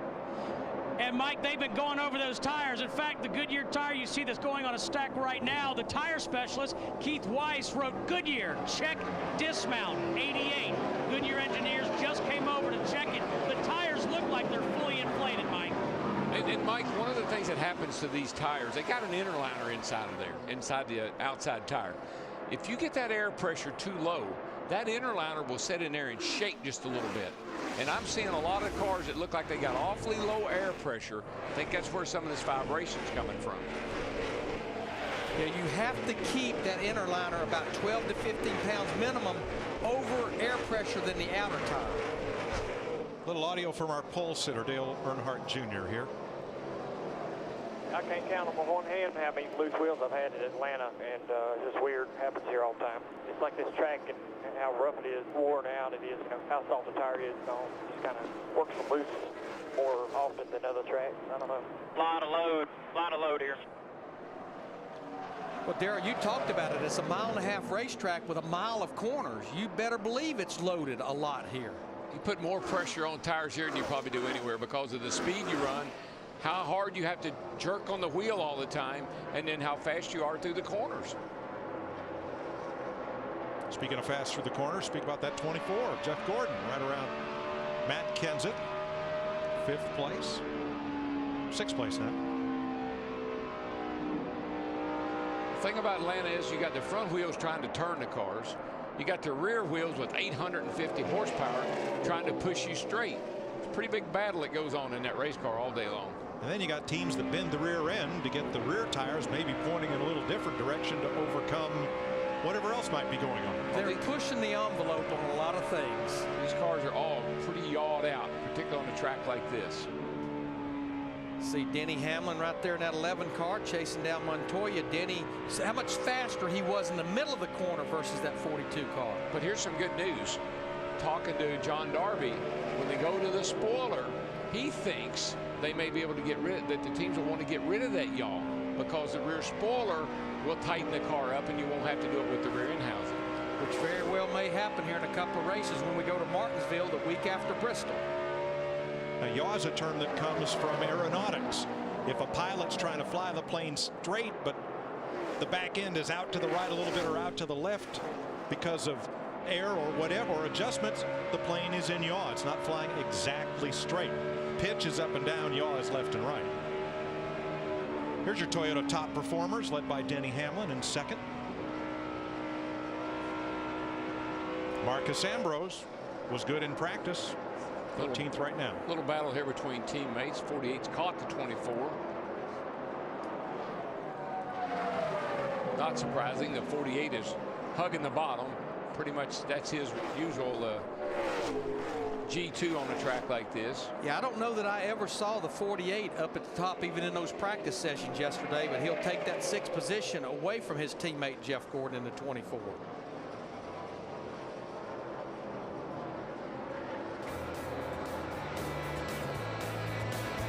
Kurt Busch, your leader by 1 second over Denny Hamlin, Juan Montoya, Casey Kane, and Matt Kenseth.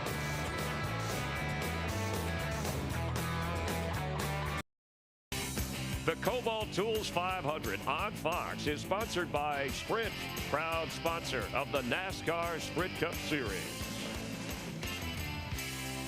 There's Atlanta's original NASCAR track, Lakewood Speedway. Well, we had a lake, we had some woods, we built a 1 mile dirt track, and there are the modifieds getting ready to run in the 1950s. A lot of great races there before moving over here to Atlanta Motor Speedway, which opened in 1960. 190 laps to go in the Kobalt Tools 500 with Kurt Busch leading. Let's go downstairs for today's DirecTV head-to-head knockout pit whip. Let's start out with Greg Biffle, whose great advantage is not engines under the hood or a good chassis. It is the pit crew. At California, the first 2 stops, they gained him 12 spots. In the last 2 stops here, they gained him 8. But maybe the best advantage they've got is that Mike Wright, one of the crew members a couple of weeks ago, found a horseshoe, and they have got it taped to the pit box, Steve. Well, Dick, earlier we heard Matt Yoakum talking about these guys trying to manage their tires and how this track has picked up a resemblance to Darlington. Tony Stewart in the 14 cars just told his crew, I've lost my forward bite. That's what I'm struggling with.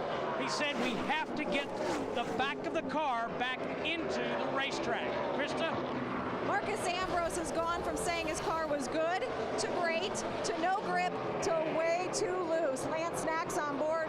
Doesn't have Lance in his pants, but he's hoping to have lead in his foot. He started 12th. He's running 13th. Matt? If you're a Kevin Harvick fan, things are starting to look on the positive side.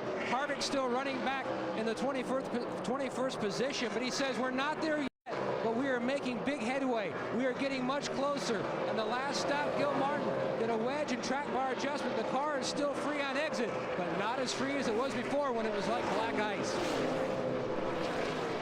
Thanks, folks. To learn more about the head-to-head knockout, visit directv.com/NASCAR. We're getting ready to build our brackets. We'll give you a little hint, and that is that the first 4 finishers in last year's Sprint Cup will be the #1 seeds in each of the 4 corners of the bracket. So we're going to get ours together, get ready to make yours, and somebody could win $1 million. It's time for a little bracket racing here, you know, with the NCAA tournament going on. Brackets there, brackets and racing. But the thing about it, this is not fantasy racing. This is real drivers with real money on the line. Just $1 million. Oh, shucks. Matt Kenseth has fought his way into the top 5. He's chasing down Casey Kane in that 9. Ever since Casey had that problem on pit road, he's kind of been marred back there about 4th to 6th. Sometimes you pull the 17 good through the bottom of 3 and 4, and sometimes he's a little better than you. A little bit of spotter information for Casey Kane. See Matt Kenseth all the way to the bottom there. Casey Kane right up against the wall through 1 and 2. Keeping my next car to knock the wall down list, and at the top is Greg Biffle, and right behind him is Brian Vickers. Both of those drivers are right up on it. In fact, Biffle got right up into it in practice.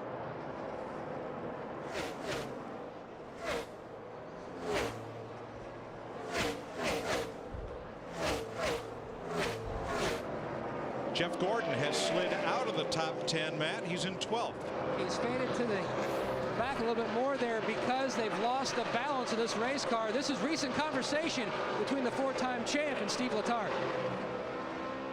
We're in big trouble there, real loose. I'm just going to take care of our stuff and just pray it comes back to us and these other guys fall off.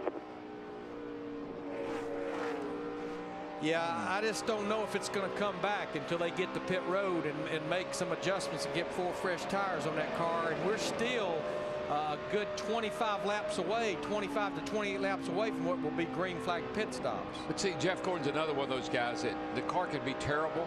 It doesn't look terrible. No. Because he's just going to drive it right up there to where he feels comfortable, but no more. Now, the track temp has changed since the start of the race. 1 degree. Yeah, it's pretty overcast right now, so that changes things dramatically. But I think a big thing also is the amount of rubber that's starting to get down on this racetrack as we're getting closer to halfway. Yeah, when the cars run all over the place, some high, some low, I mean, there isn't any groove. Like when you practice here, the high groove is really good because there's not a lot of rubber up there and a lot of grip. That goes away as the race wears on. Denny Hamlin had gotten within 0.3 of a second of Kurt Busch, and now you see Busch starting to stretch it out again. He did that earlier. Yeah, I saw that earlier. You know, so I forget who it was caught up to him, and or Montoya caught up to him. He just kind of pulled off and left him. So he's driving a pretty smart race right now. This is a battle for 8th between Tony Stewart and Greg Biffle. Tony keeps working his way up there. Of course, we got the report a while ago that he needs the back of the car back in the racetrack, has no forward bite under acceleration off the corner. But our old buddy Allmendinger, this is one of those days where you can say he's kind of a humdinger. He keeps moving into that top 10. He has really had a strong race. It's the color of the car. What do you call that? Avocado? That's as close as I can get. I like avocado. I like that. Pea green doesn't sound. No, I don't like that. Avocado. Here's Denny Hamlin. We just talked about him. Made that run up there to Kurt Busch. This is a battle for the lead. I just believe Denny Hamlin, that 11 Mike Ford, what they'd love to see is a really long run based on what we've seen for most of the race with this car. Now, Kurt stretched it out a bit. Did Denny Hamlin cool off his tires and then say, okay, we'll make another run, or what do you think? No, I think Kurt's car looks like it's got a little pushy loose. That time off turn 4, it was sideways a couple of times. Yeah, he didn't get off turn 4 at all that time. Denny Hamlin made up the ground down the straightaway, going to try to take the lead away through turn 1 and 2. I think he's got it. Ooh, he's almost had it. Kurt kept it wound up on the high side off turn 2. Let's see what happens. We've got that lap car of Kevin Conway in that 37 up there. Hopefully the 2 car was all that great around the bottom. I think he's a little better up high. I think he's going to, Denny Hamlin's almost going to get pinned behind that 37 car. Didn't take away much of his momentum, Larry. Now he gets to go hang the bottom again. Got to clear him this time. He's got a nice run right here on the bottom. What you love about this Atlanta Motor Speedway, this is what always promotes those great finishes. You know who loves this most? Montoya, because he's coming. He is reeling them in. There's that red dot. All that side-by-side racing has allowed Montoya to close back on the leaders to within about 0.6 of a second. Did you see that move that Montoya made off of 4 that time? He was high, and he just dove to the bottom. Picked up a lot of speed. Krista. Well, at the start of this run, Mike Ford, crew chief for Denny Hamlin, reminded his driver to take care of your tires. They've been adjusting air pressure, and you're exactly right upstairs. The long runs, that's what suits this team. Steve? Krista, it was a very short message from Kurt Busch to Steve Addington. Loose off. Kenseth and Kane, both in Fords, continuing to battle for 4th place. But just back to Denny Hamlin, you know, you just think about their first 3 races. His best finish was 17th in the Daytona 500, this 11 car.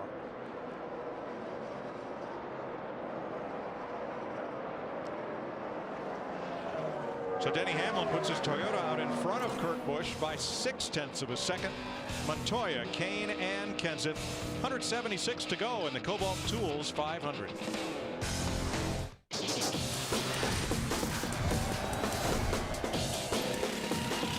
You're watching NASCAR on Fox.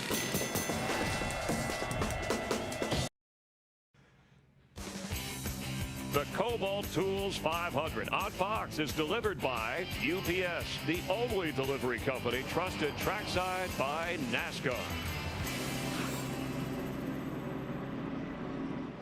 Here's your UPS race summary. Denny Hamlin, the leader, one of 7 leaders, 11 changes, 28 cars, 27 now, still on the lead lap as Jeff Gordon makes his 2nd pit stop under green in this sequence. Race summary brought to you by UPS, the only delivery company trusted trackside by NASCAR. While we were gone, Gordon made a pit stop. So did Dale Earnhardt Jr. Both talking about tire troubles. Matt? Mike, on the previous stop, Jeff Gordon's right front tire looked pretty good, but he called in, felt he had a tire going down, and when they took the tire off the right front, about a 1-inch ribbon around the inside shoulder completely gone, and it was cut on the inside of the shoulder as well. So right front issues for Gordon. And actually, that was not a second pit stop he had to make. He was too fast entering. Remember, one of Jeff Hammond's keys, speed on the racetrack, not pit road, so he had to do a drive-through. 39 came down pit road, too. So Gordon was serving the penalty for being too fast in the first segment of pit road. Jeff Gordon was 12th when he made his pit stop. Dale Earnhardt Jr. had fallen to 32nd. Now Ryan Newman also stopped. Krista? Oh, Joey Logano just cut a right front down. Now remember, that car was heavily damaged earlier in the crash with Carl Edwards and Brad Keselowski.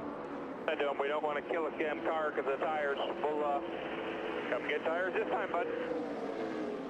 So Logano brings out the 6th caution of the day. He'll have a lot more damage on that right front when he gets to pit road. The camber issue is something that I'm really shocked, because these guys have gotten so good at knowing the limit, but they're just stepped over it today. Some serious damage. Yeah, it has destroyed that hood, the fender, the nose.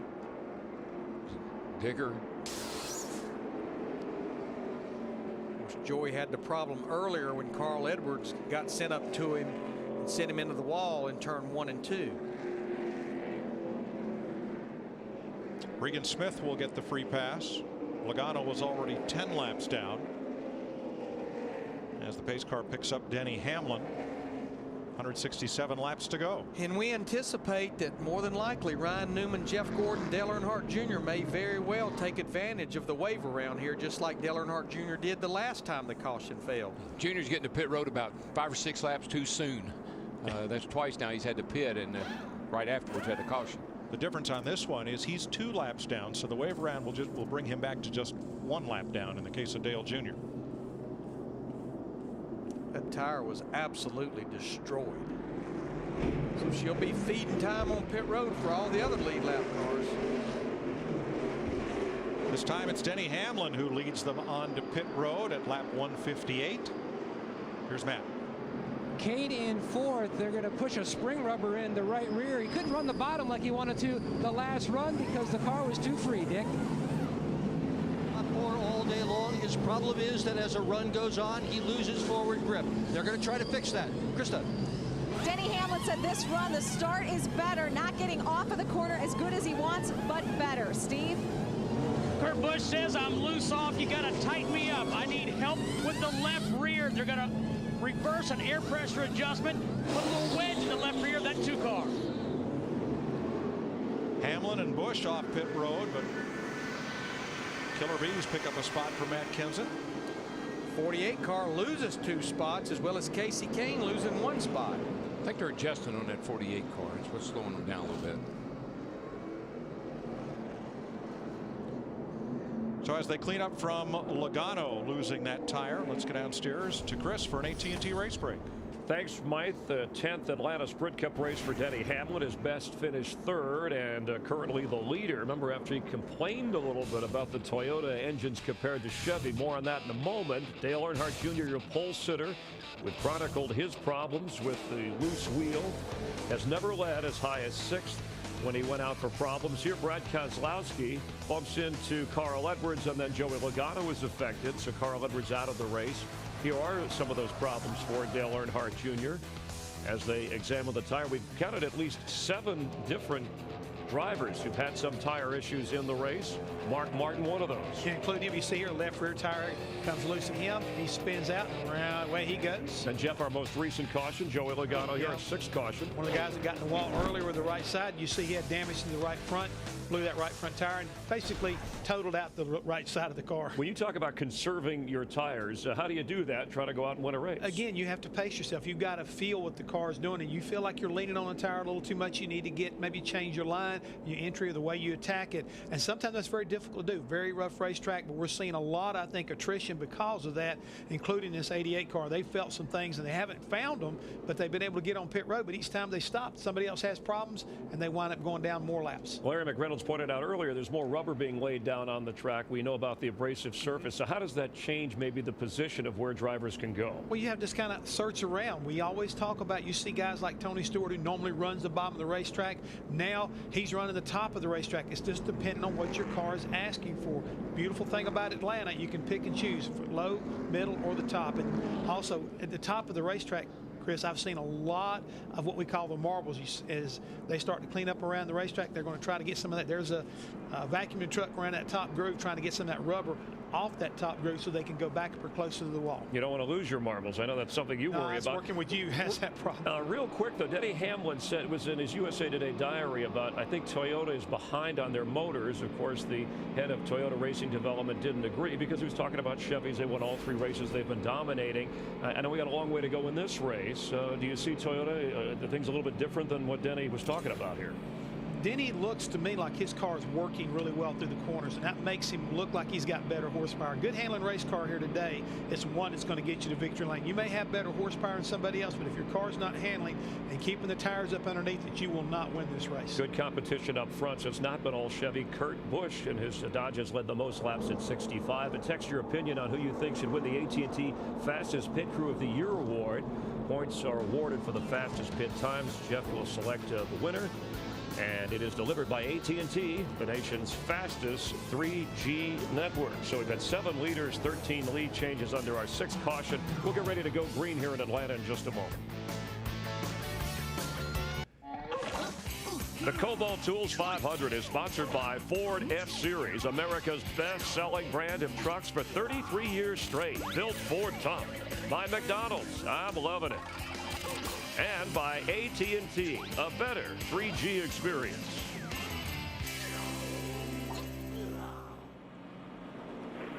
You feel like overall that run was better?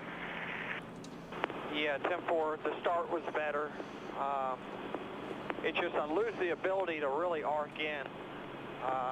That and I'm not getting off as good. But I'm getting, that was better than the first, the two previous runs. 10-4. Let's get a quarter round down right. When he says when he's losing the ability to arc in, what he's talking about is making this big late swing into the corner. What he's having to do is go straight in, and that's the difference of arcing in and just driving it straight in the corner. And if your car's not tight enough, you can't arc it in. Hamlin, the leader. Taking the wave around were Dale Earnhardt Jr., Jeff Gordon, Ryan Newman, and Joe Nemechek. He's elected to start this race, restart this race on the bottom, and let Kurt Busch and that too have the outside line. Well, Hamlin, he just said he can't arc in, so he doesn't need that outside line. Hamlin's last three finishes at Atlanta, 3rd, 13th, and 6th. Here we go. A good gauge of horsepower. If everything's equal, nobody spins a tire, they all take off about the same time as restarts. The guy with the most horsepower will be able to pull out. And I'm going to tell you what, that he did through turn 1 and 2, even with Kurt Busch getting a good run off turn 2. Let's see what happens when they go down into turn 3. Restarts are like a drag race, Larry. I mean, you drop the green flag and you drag, and who's got the best power usually prevails. Front 6 cars all hang the bottom. First one up high is Jimmy Johnson, battling Jeff Gordon down into the corner. Excuse me, that's Rudeman. He's alongside down in the corner. And now here comes Matt Kenseth against Montoya. This is for 3rd. Yeah, I think he's going to take Matt a little bit. He usually seems like he runs, takes him about 10 laps to really get going strong. But Montoya, he's been running that second groove ever since they did the restart, and he'll get by Kenseth to move into 3rd. This is the only track where Montoya has had more than one top 5 finish. He has 2 here. Let's go downstairs for a fantasy racing update from Steve. Mike, I'm afraid to report my Fox Sports Auto Racing Challenge team has turned into a bit of a nightmare. It's a lot of fun. You pick 5 drivers while staying under a salary cap. And what I try to do, Mike, I like to pick value guys. Jimmy Johnson would have been the obvious, but I went with Paul Menard, Carl Edwards, Mark Martin, Casey Kane, and Jeff Burton. And right now, Casey Kane is my top driver. He is 5th overall, but it's a lot of fun. You go to foxsports.com. It's the Auto Racing Challenge.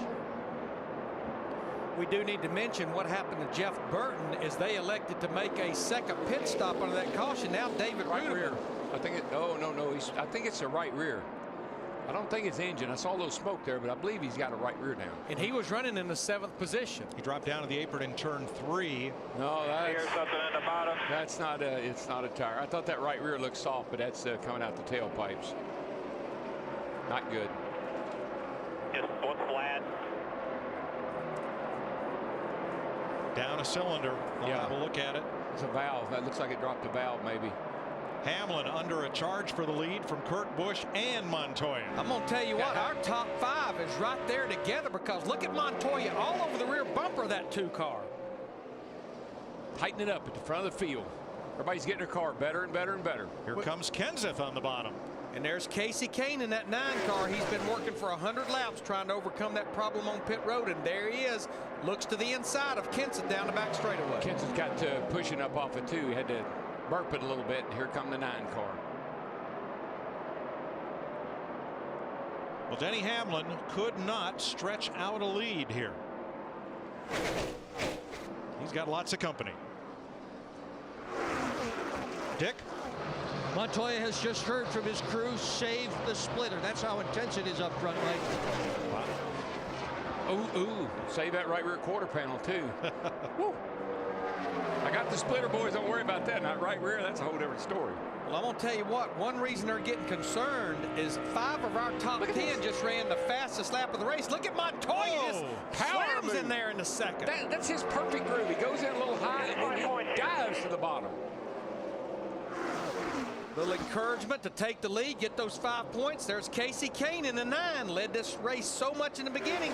He wants to get up there and take that second spot away. Watch this line Montoya has down here. He may not even have to use it. Looks like Hamlin's going to let him by. He goes in really high, and then he just comes to the bottom.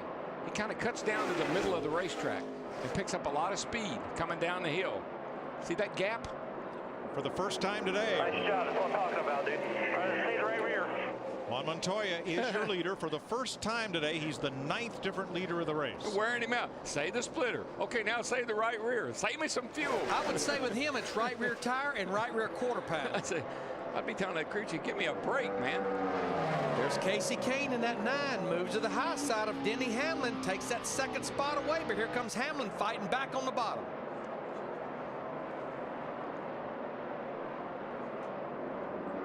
That's what makes this place so great. We're past halfway, and look at these guys going after it. But it's, you know, you say it's like a rubber band. It's more like a yo-yo. You know, you go down, you work on it, you go back up. You're just backing and forth. Who's got it right at the end? Front 4 drivers all within 1 second of one another. Let's have another look at that move Montoya made, because I think not only did he get sideways as he passed Kurt Busch, I think Busch got sideways too. Watch this up here. He really set that up getting into 3. Went in there a little high, but when he cut it to the middle, he came by those guys. I think he definitely caught Kurt Busch off guard. Kurt yanked it to the left. Like, where did he come from? Here's Kane in that 9 car. Wants the lead back. Let's see what happens if he dives it off into 3 here. That's the best car, Larry. The 9, just, you know, overall so far through the race, run after run, that 9's been the best.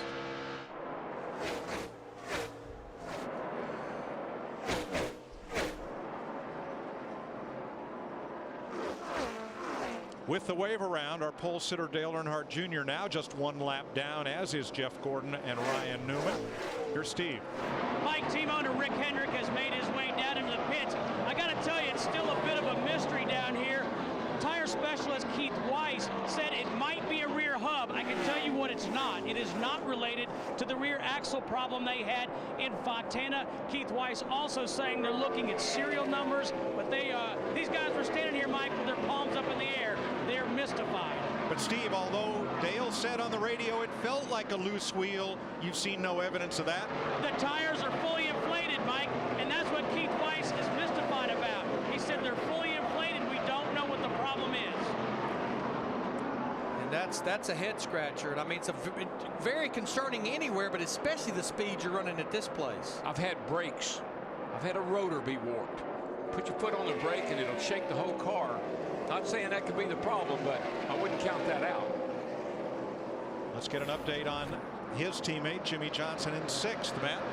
Jimmy's impressed so far with the progress they've made, Mike, on the 48 car. Loose on entry. He said it just needs a turn a little better in the center. But right now they feel pretty good where they are, making progress. Like we talked before, it's all about adjustments through the course of the race. About 148 to go.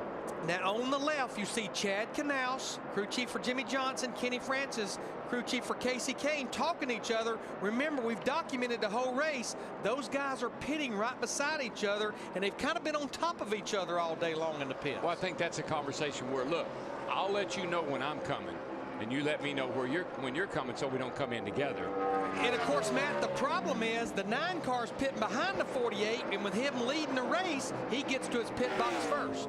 And Larry Mack, I was up in the 9 Hall this morning talking to Kenny Francis when a crew member walked in and said, did you see who picked right in front of us? And Kenny said, yeah, that's going to be an issue all day. We're going to have to make sure that we work together, but also stop shorter in our box so that we don't have an issue.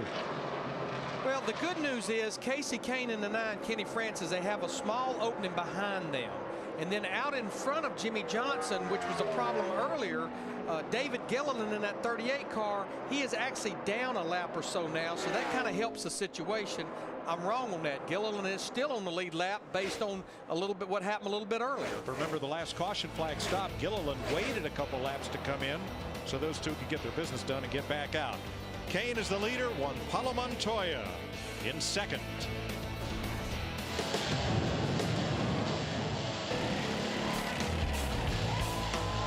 The gloves are off. You're watching NASCAR on Fox. Starting April 10th, America's Pastime returns to Fox. Yankees, Rays, the Cardinals. You see them all the best players, the best teams, the best matchups every week. Fox Saturday Baseball, April 10th, special time, 3 p.m. Eastern, noon Pacific. Here at Atlanta Motor Speedway, 139 laps to go. Casey Kane, the leader, from Denny Hamlin, now second. Juan Montoya, Kurt Busch, and Jimmy Johnson. Well, let's have a look back at the 7th, 8th, 9th place battle. There is Brad Keselowski, whose right side is a mess, and yet he's been able to move up to 7th place, Dick, ahead of his teammate Sam Hornish. Yeah, and he started in the 28th spot, Mike. The setup underneath that car is very similar to the setup under his teammate Kurt Busch's car. In fact, Keselowski was probably with Kurt Busch more this weekend than he was with his own crew, Steve. Well, Dick, Sam Hornish has been battling a loose race car, but he just said my car's handling well. Might just be a tick off on horsepower, but she's driving well right now. And with that group, as he's been all day, there's Matt Kenseth slipped back to 9th. A.J. Allmendinger battling Greg Biffle, continuing for the 10th spot. Chartreuse. That is a green. It's called chartreuse. That's a yellowish green. There's a liqueur by the same name and the same color. It's an acquired taste, I guess. Matt? Well, Mike, we figured out the color of chartreuse. Now they're trying to figure out the wiggly loose thing that A.J. Allmendinger is describing with the 43 car. Says it's wiggly loose. Once again, the last stop, they made an air pressure change in the right rear to try to help that, but they're still working on that condition. If that rhymes, and he doesn't even know it. Wiggly loose in the chartreuse. Paul Menard continues to have a very strong day, running in 12th, just ahead of Martin Truex, and Tony Stewart's on pit road. Yeah, just kind of dove down there all at once.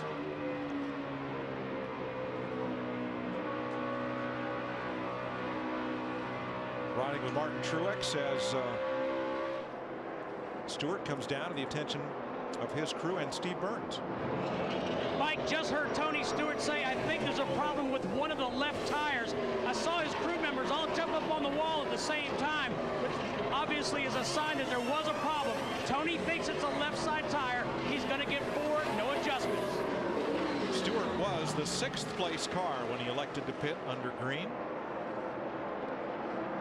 Oh, you know, they did an extensive tire test here. 4 good cars, and look, Carl is going to make his way back out onto the racetrack.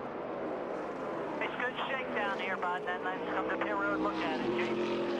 Yeah, Carl was involved in that 3rd caution back on lap 39. You know, people at home might say, why would they fix that car and come back out this late in the race? Because that's what you teach your team. You don't ever quit.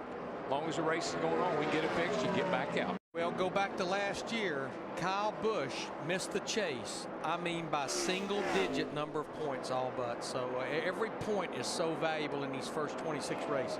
Edwards could pick up at least 3 or 4 spots if no one else falls out of the race if he completes the final 133 laps of this race.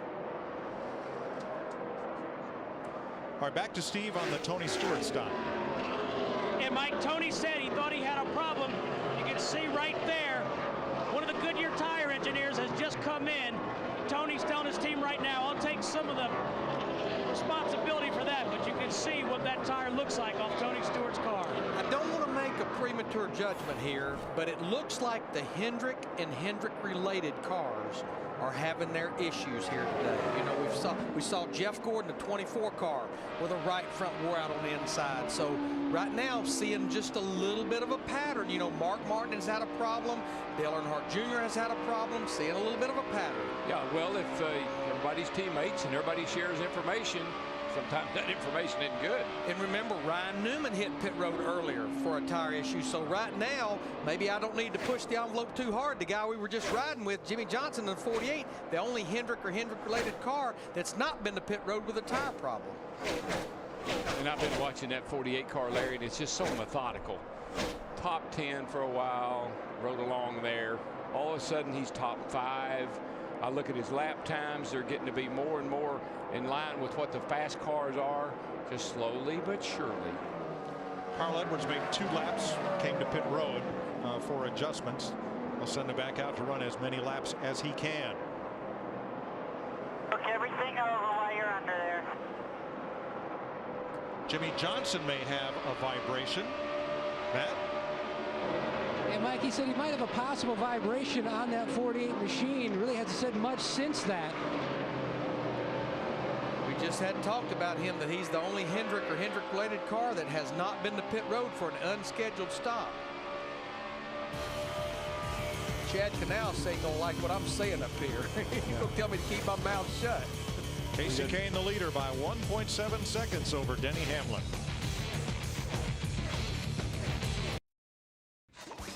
The Kobalt Tools 500 on Fox is sponsored by Kobalt Tools. Kobalt, the next generation of tough tools. November 1992, right here in Atlanta, pivotal day in NASCAR history. Jeff Gordon's first Cup race, Richard Petty's final Cup race, and Alan Kulwicki clinches his championship, the last by an owner-driver in NASCAR. And on pit road, Jimmy Johnson. Matt? Jimmy's in a big crank on the track bar adjustment. He said the vibration had gotten much worse on that 48. Chad called in the pit road. He's away. And we're about 10 or 12 laps away from what would be green flag pit stops, but this is where we've gotten a couple of times, and then someone would have a tire problem or someone would spin out with a tire issue, and we never quite got to the green flag stops. Well, if you're one off, you know, you hadn't heard about any tire problems all day, you might not panic. But when you see all the trouble that people are having and your driver starts saying he might have a vibration, you got to come now. Well, when one goes, they all go, and Mark Martin is reported a vibration. A couple of these guys just hit pit road with some tire problem. The 88 car of Dale Earnhardt Jr., another Hendrick car. The one thing I've noticed about the 88, I haven't had a good sight at. Look how yawed out that car is coming down pit road. That puts a ton of pressure on that right rear tire. So with the right side hanging out in the breeze when the car is trying to go straight. And you're in the turn here so long with the car yawed out like that, I think that they're maybe creating some of these issues themselves. Third place battle. Kurt Busch coming back toward the front. What a day for the Penske cars. Jeff Gordon's way off the pace. Like he may have a problem. Well, he does have a problem. I don't know if it's a tire or not. He's had one earlier. I'd be willing to bet it very well probably is. Already 2 laps down. Looks like Gordon's going to work his way around to pit road, and here is Brad Keselowski, who is pitting out of 6th place. I think this might be the beginning of a regular stop, Dick. Yeah, Brad Keselowski, who's having a terrific day here. Believe it or not, this is the first time he has ever run a sprint car at this particular racetrack, a sprint cup race at this track, and he is just flying today, cutting through the traffic, doing a nice job, cruising a nice job in the pit stop. And Jeff Gordon makes it to pit road. Matt? He came on the radio and told Steve Letarte, I need a new right front. I feel like it is gone, and definitely you can see as it comes off loads of brake dust, but also right around the inside shoulder like the previous 3 stops, issues on that right front for the 24. Meanwhile, his teammate on the 48, they were still looking over their wheels because they didn't find anything amiss with the tires at this juncture. Now, if we cycle through green flag stops, these guys that pitted early, like Jimmy Johnson, they're out there running about 1.5 seconds faster per lap than like our leader Casey Kane, but it has to cycle through for it to work out. Boy, and then here's a, who's this? Is that Gordon coming back down there? Or is that Mark Martin? That's the 5 car, sorry. Meanwhile, Sam Hornish has climbed up into the top 5. He's 4th, Montoya's 5th. What a run for Hornish, who started out the weekend with a spin in qualifying. Yeah, we watched him, you know, we talked about his car and how bad it was handling. They have fixed that baby. Well, we talked about the tough day for the Hendrick team. Chris and Jeff have been monitoring some of the other multi-car teams in today's race. And Mike, the Penske team, Kurt Busch has led 65 laps. You were just talking about Sam Hornish Jr. and Keselowski, we saw pit moment ago, is in the hunt as well. As a team, Jeff Hammond, Penske's been up, down. They appear to be up again today. Yeah, they're up today. Last week at Las Vegas, they were definitely down, Chris. I had an opportunity to spend some time with Brad Keselowski. Totally dejected. Felt like that they totally missed the package. Coming in here, they qualified kind of poorly. Right now, you're looking at Kurt Busch in the 2 car. He was the best of the Penske cars in qualifying. He wound up qualifying 11th. We see right now our Daytona 500 winner, Jamie McMurray, on pit road. A lot of scheduled green flag stops as we're going through this whole deal. There's Elliott Sadler. But today, they've turned this qualifying deal around. Ryan Newman getting 4 tires on pit road. You also see Kevin Harvick, our points leader, coming off of pit road. But so much for Penske today, coming in here, all 3 cars being competitive, working their way from the back of the field to the front to be contenders. Real quick, obviously, Kevin Harvick, we knew that he had a rough weekend coming in, but Richard Childress Racing, they've not been in the hunt, but Jeff Burton has just moved into the top 10. Yeah, he's definitely moved into the top 10. Some of it has to do a lot with the pit stops going on. And speaking of pit stops, let's go down to Steve Burns. Well, Jeff, you see Sam Hornish in the 77. He says his car is free on entry, really good through the center, just a little free off. Now, Kurt Busch says that his car has felt like it's a little whacked out. He said whatever we did to the left rear was wrong. Air in the front tires for the 2 car, Dick. On pit road, his crew has been absolutely solid all day. They haven't gained any spots, but that's only because Montoya has run toward the front all day. Allmendinger and Ambrose complete stops. Mike Bliss is in. Here comes Biffle and Menard. I mean, surprise, surprise. Who won this race last year? The 2 car, and all 3 of those cars are all running well, so I don't think it's any big surprise. Dick. And Greg Biffle is on pit road. This crew has been incredible all day long. They have gained spots for their pit stops. Krista.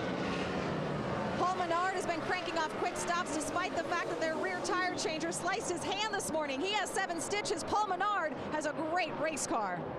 Brian Vickers is in. He's been running right at the top 10. Bobby Labonte. Matt Kenseth is in. Matt Yoakum. And Matt was telling Todd Parrott, his crew chief, basically the car was tight for the first 20 laps, and then it swung back to the free side. Air pressure change on the 17. Meanwhile, the leader, Casey Kane, brings his Ford almost a collision with the 34, getting to his pit box. Casey said the car had gone more free on that last run. They were talking about a chassis adjustment, definitely going with an air pressure change on this 9. Solid stop so far by the Bud guys. Martin Truex and Scott Speed complete their stops as we're in green flag pit stops with 113 to go. Here comes Kyle Busch in the 18 car. Remember, he had a problem earlier, and I think we're going to see Denny Hamlin in that 11 car. You can't stay out there on these old tires. They will absolutely run over you with those fresh tires. Krista? Denny Hamlin had come in, and Mike Ford said, when did this run did your car get loose in and loose off? The answer, 26 laps in. It didn't start to get loose to the point where it bothered Denny Hamlin until lap 2:02. A very good race car for the 11. They make just a small adjustment. They've been making small adjustments all day. Max Pappas is in as well. Kyle Busch's service is done. He is out. And Boris Said almost comes to a stop in the pit lane, trying to get down to the pit road speed average in that first segment. A little trouble on the 11 stop there. They had trouble on left front. So that leaves Jeff Burton and Bill Elliott as cars that have not been in and are running first and second. Elliott's won so much here. He's George's favorite son. They've named a grandstand for him. And of course, Bill Elliott, Jeff Burton would love to see a caution right now because we only have 10 cars on the lead lap until those 2 guys come to pit road. Let's show you what happened on the pit stop for Denny Hamlin.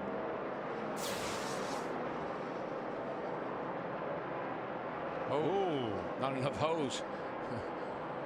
And I mean, the clock's just ticking away. You can see the right front guy was already done before he even got the right rear off, and that's precious seconds. Well, the left front guy's over there picking up lug nuts too.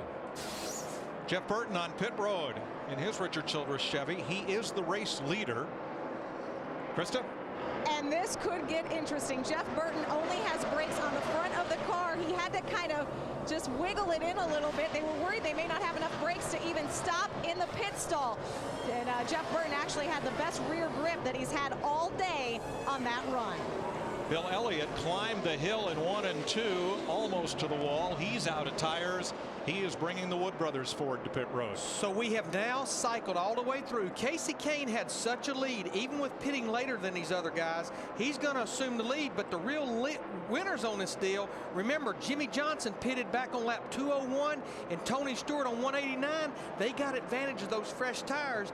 They are running second and third now. And remember, Keselowski, he pitted early. He's running fourth in that 12 car. And it doesn't ever surprise me with this car that we hear people having brake troubles. Oh, pass-through penalty for Jeff Burton. Too fast entering the pits. If you don't have brakes, you know, you can't slow the car down. My point about the brakes is this car uses more brake. The drivers use the brakes more on this car than they did on the old one, trying to plant the nose, rear brake. They do a lot of things with the brake bias that we've never done before. Yeah, you see brake dust come out of these wheels like we used to see on a short track. Exactly.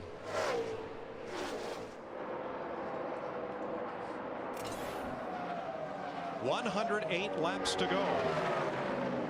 And Casey Kane out in front of Jimmy Johnson by 4 seconds. Kane trying to back up his win here from last fall. There's Casey Kane. Casey Kane in the 9 car. Casey Kane wins. It all belongs to Casey Kane. By the way, young man, this bud's for you.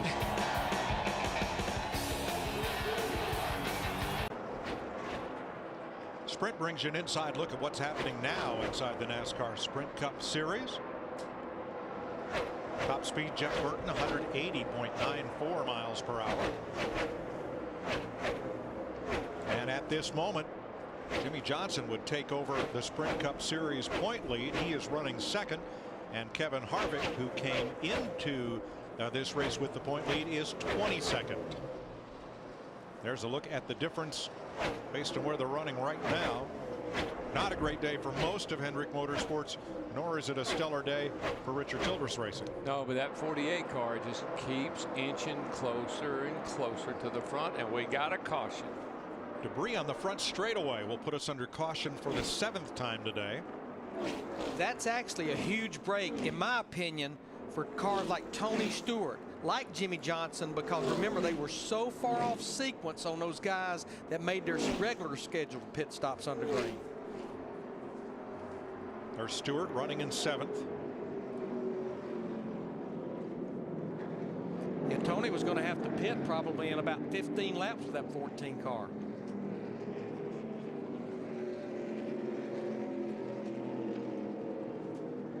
So Casey Kane the leader, Jimmy Johnson second, Kurt Busch third, and what a day Brad Keselowski has had.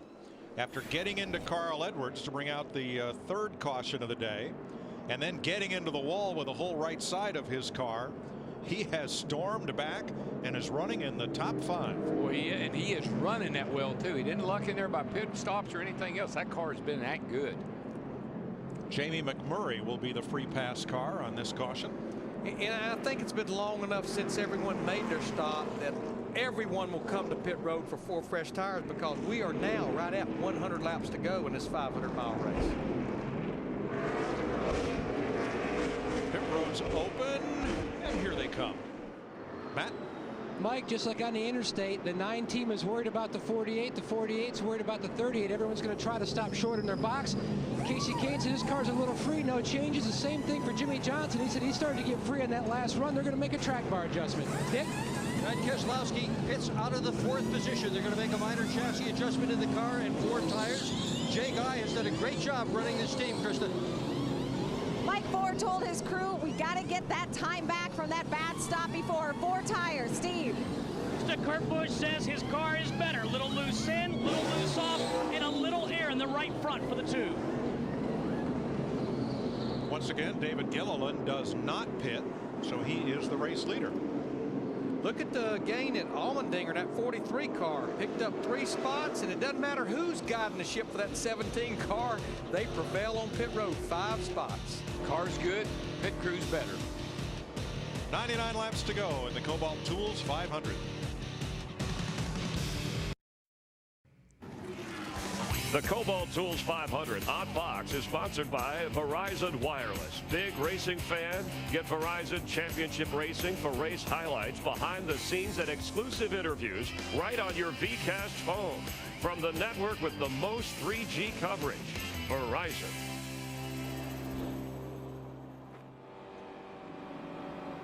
How were you before that? Were you decent early running? You'll have to go off the lap times. I mean, I was passing so many cars a lap that I don't even know if I had a clean lap for the first 5 or 8. Yeah, I can't tell by lap time. Jimmy Johnson running third behind Casey Kane and Kurt Busch. He and crew chief Chad Knautz. You know what I like about them?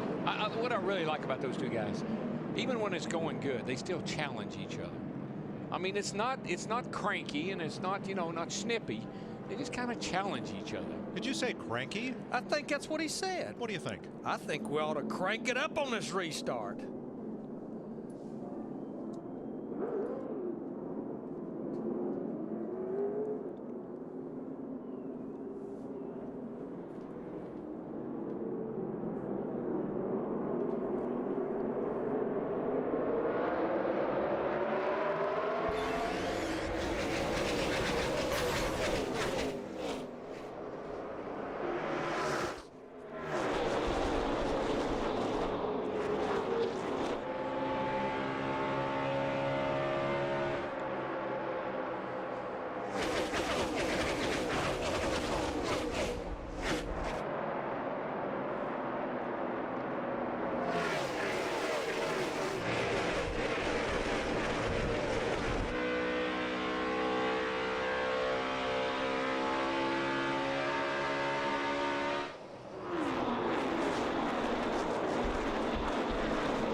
Giving the field the goodbye look. Look at how he stepped it out over Casey Kane in just a couple of laps. It's 1 second back to Kane. Then Hamlin, Johnson, Kenseth, Allmendinger, Keselowski right there. Allmendinger and Keselowski, those are two guys that have just, and Sam Hornish. And these guys are not just there by luck. They are running today, man. The top of the day, we talked about the 83 Vickers, the 98 Menard. There they battle for 13th place. And here's the race for third. This 48, he gets all he can get when those tires are fresh and he's on sticking tires, and he doesn't mind going to the top or going to the bottom. You know, Larry, you made a point, and I think it's a good one, about some of the Hendrick cars are maybe having to push the envelope a little too far. When would be a good time to do that in a season? Early in the season. Do your testing now. Roger. If you're missing Montoya, he's back in 9th place between Biffle and Hornish as they slug it out. Well, and I think Dick Bergman was telling us at a break that he didn't have the greatest pit stop the last time, and he was starting to complain about the car starting to really slide around. No grip in either end. Jeff Gordon is 2 laps down. Tire troubles as he interrupts the Vickers Menard battle. And you know something that's really maybe played into some of these guys' hands today too? The harder you go, the more trouble you're going to have. You know, if you don't drive 100% all the time, your tires might last longer and you might have a little less trouble. Those two are about to have company with Clint Boyer coming on the high side, chasing Menard. And there he is. Boyer's right in the midst of it. And so too Marcus Ambrose and Kyle Busch. All these cars are racing for position for 13th. And just remember, Boyer and Kyle Busch are both cars that had some tire issues earlier and had to come to pit road for unscheduled stop. They fought their way back. Hey, Chris, what's the strategy down there? Well, DW, you just nailed it. This is not a sprint, it's a marathon, and that's what the 11 knows. They can't run hard all the time. In fact, the word they use midway through this race, maintain. Well, the problem is she's going to become a sprint here very shortly because we're down now to less than 90 laps to go. That's all right. But I love this. Who would think you'd have such a whale of a battle for 13th place with 89 laps to go? All those guys that are in trouble. Jeff Burton trying to come back from that speeding penalty. And Mike, you mentioned Jeff Gordon 2 laps down. Dale Earnhardt Jr. in that 88 car you see right there, he as well is 2 laps down, our pole sitter. And Burton in the midst of that, but he is 1 lap down. In fact, he's the first car 1 lap down. Scott Speed right in the midst of it. He's on the lead lap. Has been all day. He is 18th in the 82. Speed's car seems to stay better longer. He gets going in the long run. Really picks him off after a few laps. Up front, Kurt Busch's lead disappeared. Casey Kane set to capitalize. 6 of Kane's 11 wins have come on 1.5-mile racetracks. Steve, what happened to Kurt Busch's lead? Well, I just think it's the 9 car has gotten better, but Mike, we want to play some audio. Listen to how much fun Kurt Busch is having in that 2 car. I was wide open through 1 and 2. Bad to the bone. Let me tell you, if you're wide open through 1 and 2 right now in this race, you are bad to the bone. Well, and I think one thing that's starting to help that is we're hearing that the track temperature is coming down. I think it's mainly in 1 and 2 because those billboards are starting to really shade that racetrack. It's gaining some grip. But I've just seen it pretty much all day. That 2 car is pretty fast for maybe 10, 15 laps, but then the 9 seems to be a little better 15, 20 laps on into a run. Matt, what do they say? And DW, Casey's moving around a little bit. Earlier in the race, he was right down on the bottom yellow line. Then he started to lose the handle and was running a lane up. He's been able to try to migrate back down to the low side, working on Kurt Busch, but his car just a tick still on the free side. When it's free and you get down low like he is right there, you get through those bumps and you see what happens to it. Car starts moving the front up and down a little bit, and the back end will step out with you. So that must be what he's fighting. But I'm telling you, look at these guys racing door handle to door handle, swapping the lead. I think just goes to show you that all the work that NASCAR's done, that Goodyear's done, we haven't seen good racing like this in a long, long time at Atlanta Motor Speedway. We've had great finishes, but not necessarily this kind of racing. Well, if that beer battle continues side by side, they're going to have home improvement right at their back door, and that would be Jimmy Johnson, who has cut about 0.3 of a second in the last 3 laps from the advantage that this duo had over him in 3rd place and Denny Hamlin in 4th. The 48 is lurking just like he did last week, watching the race, liking what he's seeing. Y'all boys going up there and race each other. I'll sit here and watch for a while. 83 laps to the finish. Plenty of time for anything to happen.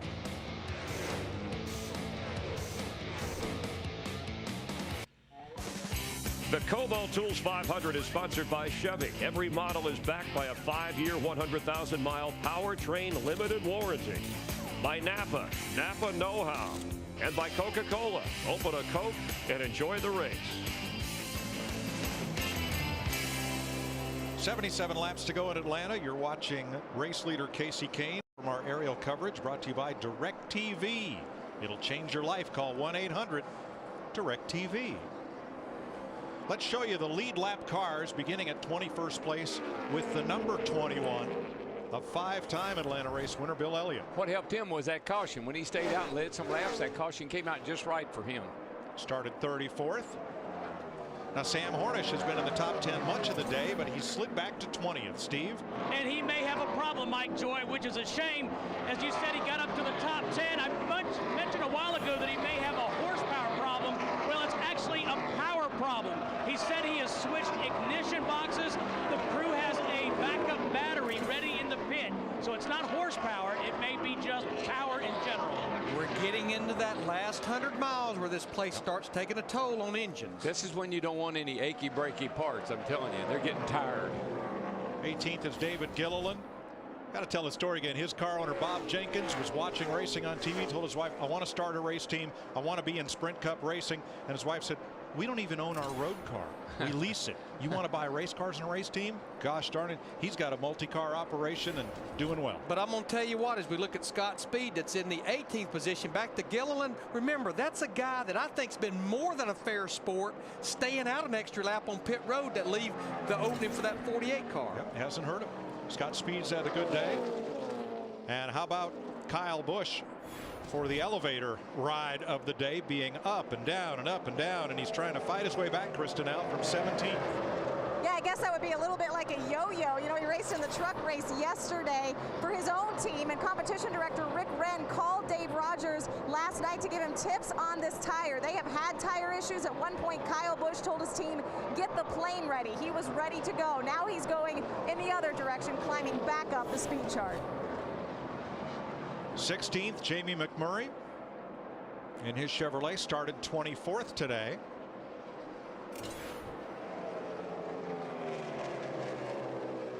And up to 15th, Brian Vickers. He's flirted with the top 10. Vickers started 26th in his Toyota. By far the best run they've had in a long time. He's only inches off that wall all the way around. I'm telling you, he's been touching it. Now Marcus Ambrose finds himself in the 14th position, and he found himself in the middle of a hornet's nest a bit ago. Watch this. This gets a little dicey right here. 18 gives the 47 of Marcos a little love tap. He loves love. And Jeff Burton at 31 is fighting, trying to stay the first car a lap down to get a free pass if we get a caution. Clint Boyer has twice taken advantage of the free pass to stay on the lead lap, but since then they've made gains on his Chevy. He's up to 13th.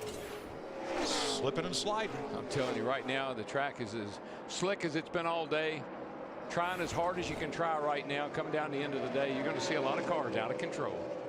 And Greg Biffle in a backup car has done an admirable job, although he's one of those trying to knock the wall down at either end, as is Martin Truex, who started 13th and runs in 11th. He's just been hanging inside that top 15 for most of the day. I know you mentioned him a little bit ago, and we're not on him now, but Sam Hornish, I feel sorry for him. Yep. His car has gone sour. You can hear it when it goes by, and he's falling back through the field, but what a great job he did early on here today. Paul Menard has been strong all day long, and Larry, this could be a career day for Menard. Yeah, I mean, this is his 115th start. He only has 2 top 10 finishes in those 115 starts. Tony Stewart has been up front. He's made an unscheduled stop. He's come back from that. The caution fell in the right place for him to get a wave around, and Smoke started out back with an engine change, and he's now 9th. And A.J. Allmendinger, we said there'd be some surprises in this race, and this is one of the top 2. Allmendinger in 8th place, giving that Richard Petty Ford a great ride today. When Paulo Montoya led a bit, ran in the top 5 a lot, and now seems to have settled in 7th place.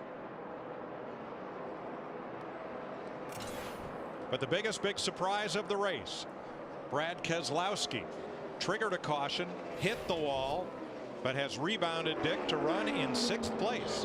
Jay Guy watched the tape of last year's race, realized they needed to start off quick on the restarts. That's what they worked on. They got it. They're fast. Matt Kenseth, 2nd of the Fords in this race in his Roush Fenway number 17, and 5th on the board. Had a decent qualifying run, which surprised him a little. He says he's not a good qualifier here. He started 14th. 4th is Denny Hamlin's Toyota. Hamlin was elated this morning when he got a text wishing him well in the race today from Michael Jordan. He's pretty jazzed up about that. It's making Michael happy. Ahead of him, the battle is for 2nd, and it's Kurt Busch and Jimmy Johnson. I got a text from Tim Tebow, said he brought my car back. Empty on gas. Yeah, you were even happier. But I definitely think this 2 car is starting to go away a little bit, and as Darrell put it, I think he's just lurking, that 48. Let's hear what the lurker had to say. 3171, what have you got now? Pretty damn good. That's way better than when it's that good. He is 2.3 seconds behind race leader Casey Kane. battling Kurt Busch, last year's winner, for second. He is really good. You know how you know he's good? Because he came off that corner underneath that 2 car, and the car didn't slip, slide, get sideways, or anything else. He just powered right up underneath him. And that's the most confidence I've heard in his voice in a couple of weeks, even after winning Las Vegas last week. Steve?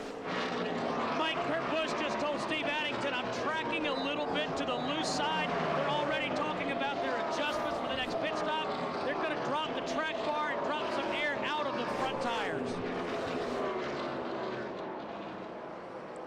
Boy, that 48 car had his hands full then, didn't he? Take back what I said. Good job, bud. Good job. Let's see that again. He's trying really hard. He wants to get around Kurt here, but oh my goodness. You know what that looked like? Too much rear brake.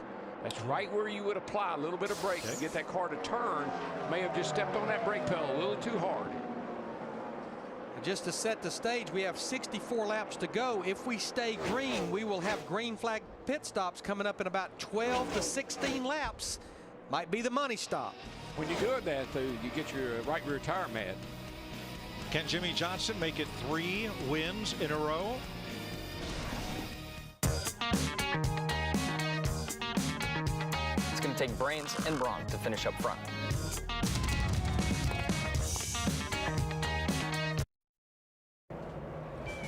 Back live in Atlanta, Kasey Kahne has led 127 plus laps, by far the most in this race. Kurt Busch, who's led 80, is running second, and Jimmie Johnson going for his 3rd straight. Denny Hamlin running 4th at the time. Jeff Hammond came in with a tire problem moments ago. Yeah, we're getting a report from down on pit road. His right front tire looked a lot like the 18 car of Kyle Busch, and definitely had some fraying on that right front, so he had to make an unscheduled pit stop, and this definitely puts him at odds with everybody else. If it cycles through, he can have more laps on his tire than anybody else, and that's really hurt you all day long. Just 57 laps to go.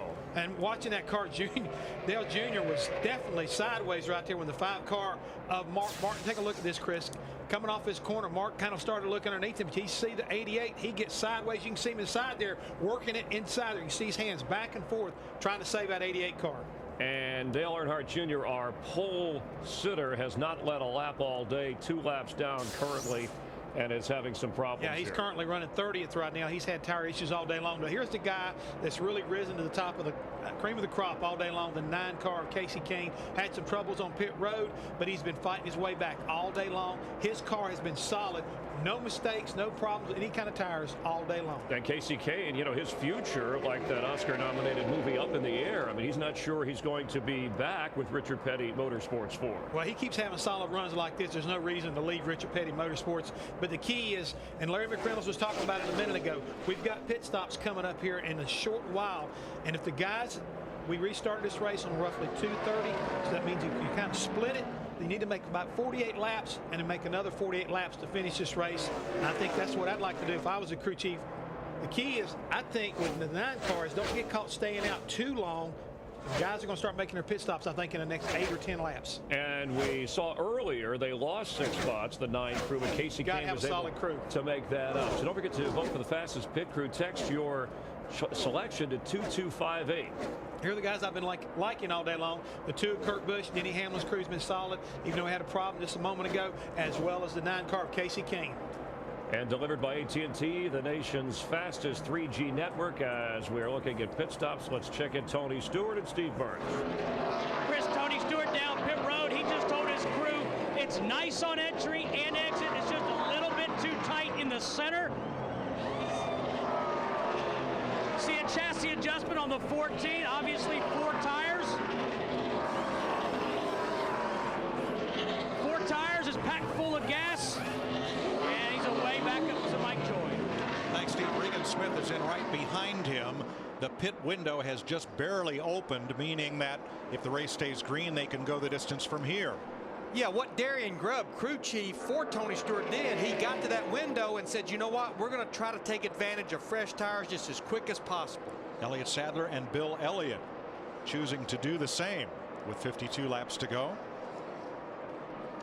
The good thing, though, Jeff Hammond just touched on it. With Casey Kane, he can play a little bit of cat and mouse here. He has a 4-second lead to play with. He can let a lot of those guys hit pit road. He's got all that he can kind of stay out there, because the last thing he wants to do is short pit and get burnt by a caution. Second of our lead lap cars to pit is Marcus Ambrose. Krista. Mike, Marcus had been losing the handling on his race car. It was hitting a ground. They're going to take the time to put a Packer in the left front. You see the 47 come in there. The crew over on the right side. They're going to take a little bit of extra time on the left side. Matt. Jimmy Johnson keyed to Mike and said, I've got a flat, possibly left front. I am coming now. Jimmy said the car was really in the racetrack. He needed to roll better, though, through 3 and 4, the center. To Steve. Keselowski, Steve. Well, guys, Steve Addington just told Kurt Busch, bring it down. Tony Stewart just short pitted us. Kurt says I'm loose everywhere. They're going to make a track bar adjustment for Kurt Busch. Dale Jr.'s in. Scott Speed stopping as well, as is Kevin Harvick. And here's Juan Montoya. Dick Berggren. Montoya ordinarily talks about the behavior of his car and lets the crew decide what to do to it. This time, he both talked about the behavior of the car and what he wanted the crew to do with tire pressure and also chassis adjustments. They've been fighting grip all day long. Krista. Remember, the 31 had brake issues. They had to clamp off the rear brake line. They had no rear brakes. He had a speeding penalty last time he was in. Now Jeff Burton, crew working on the right side, trying to get the handling right on his race car. Matt? And Matt Kenseth wanting a air pressure change, and they were also talking about a chassis adjustment for the 17. The back just not in the racetrack like he needed on that 17 machine. Clint Boyer, Brian Vickers, now Martin Truex in the pit lane, Jamie McMurray, Bobby Labonte. They push him out, get him going and away. Allmendinger's in, and Steve. Martin Truex Jr. battling the handle on that 56, but he said about 10 laps ago it's gotten pretty good. His concern is he's running a little bit warm. 4 tires and an air pressure adjustment for Truex, Matt. Steve, Casey Kane says the car started out really well at the beginning of the run, but then the back end just came out of the racetrack and lost a lot of the forward bite. Paul Menard is in. What a great race he's had today. And Mark Martin pits. Krista? Great race indeed for Paul Menard. In fact, his race car is so good right now, they are making no changes on the 98. Just 4 tires and fuel. At one point, he was the fastest car on the track. Mike Bliss in and out. 4 tires for Mark Martin. And 2 penalties. Bill Elliott too fast entering. He's already been in to serve that penalty for the Wood brothers. Jeff Burton, second time today he's been nabbed by the speeding police. 3rd race in a row too. He got 1 in California, got 1 in Vegas, he got 2 today. And I'm corrected, Bill Elliott was missing a lug nut. That's why he had to come back to pit road. Jeff Gordon's in, Boris Said, and Max Pappas. Very few cars out of this race. Nemechek, Rudeman, Blaney, McDowell, Robbie Gordon. Everybody else still on track. 4,000, get it hard, get it hard, get it, get it, get it, get it, get it, get it, get it right there. So Denny Hamlin is your race leader over Kurt Busch. I don't know, not for long. Here he comes. All right, the reason that the 11 is leading this race, remember, he made that pit stop on lap 266 with 59 to go. My concern for him, he's not going to make it without stopping. Kurt Busch should be in good shape. Now, the reason the 2 car is so far out in front of the 9 car is he pitted about 4 laps before the 9 car, got advantage of those fresh tires that much. Yeah, if you want to see the real gap, the 9 to the 48, they pitted together. And that's the 9 up here in the middle of 3 and 4 and the 48 back here. So that's the real gap if you want to tires to tires. Well, the 11 car used Kevin Conway, the 37, a lap down car, as a pick that time. Little strategy audio from Denny Hamlin's team.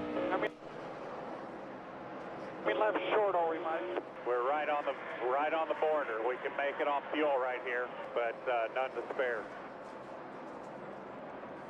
And there's so many things you have to factor in that. Remember the new rule that we have 3 attempts at green, white, checker. But the thing I will say, normally the trends say, remember FedEx understanding the race, we always get a caution somewhere between lap 25 and 35. These guys with fresh tires versus old tires, it's like they catch them up so fast. The guy they're catching up to doesn't know which way to go, man. I've seen a couple of near misses.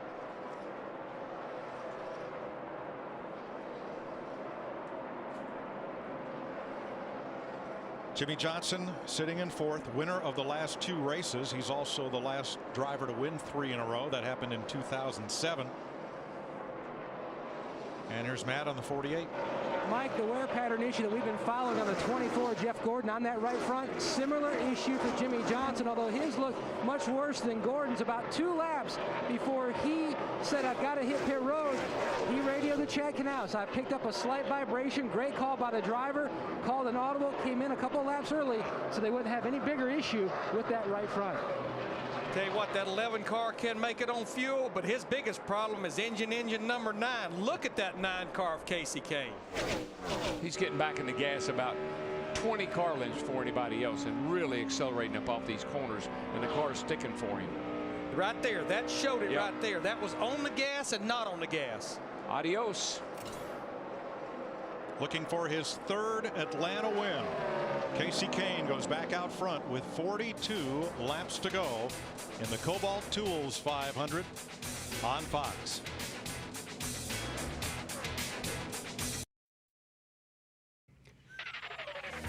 The Kobalt Tools 500 on Fox is sponsored by Sprint, proud sponsor of the NASCAR Sprint Cup Series. By Subway Restaurants. Now any regular footlong is just $5. Any. So hurry in.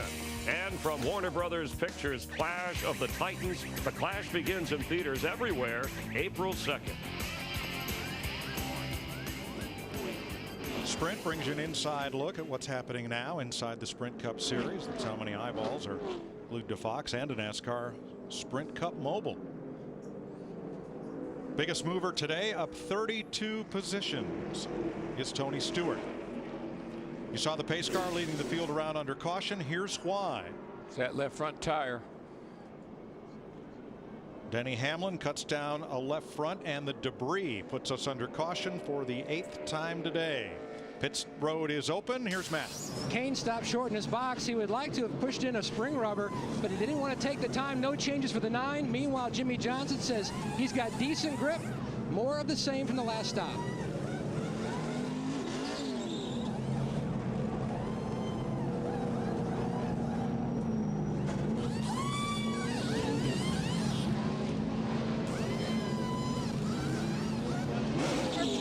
Busch says he was loose everywhere. Looks like he's going to win the battle off pit road. They took a ½ pound out of both rear tires. Small adjustment up on the track bar. That Penske team's been good today. Well, I like their pit selection down there. You know, he got a good launch out of that pit box, and he beat Casey Kane back there. You see the 48 lost 3 spots. He was over the line when he got into his pit box. They had to back him up before they could do the pit stop. Backed him up, and still they had a pretty sloppy stop too, so that really took them out of their out of sync when they had to do that, out of their rhythm. And once again, David Gilliland is the good guy as far as the 48 getting in and out of their pit stall is concerned. He leads this race and will make his pit stop next time by. Well, he's already got his 5 bonus points for the day, and he's getting a few more here, but still he's been a good team player as well. Those points are helping him. There's the tire off the 11 car. We talked about the FedEx understanding the race, a late race caution. The FedEx car brought it out.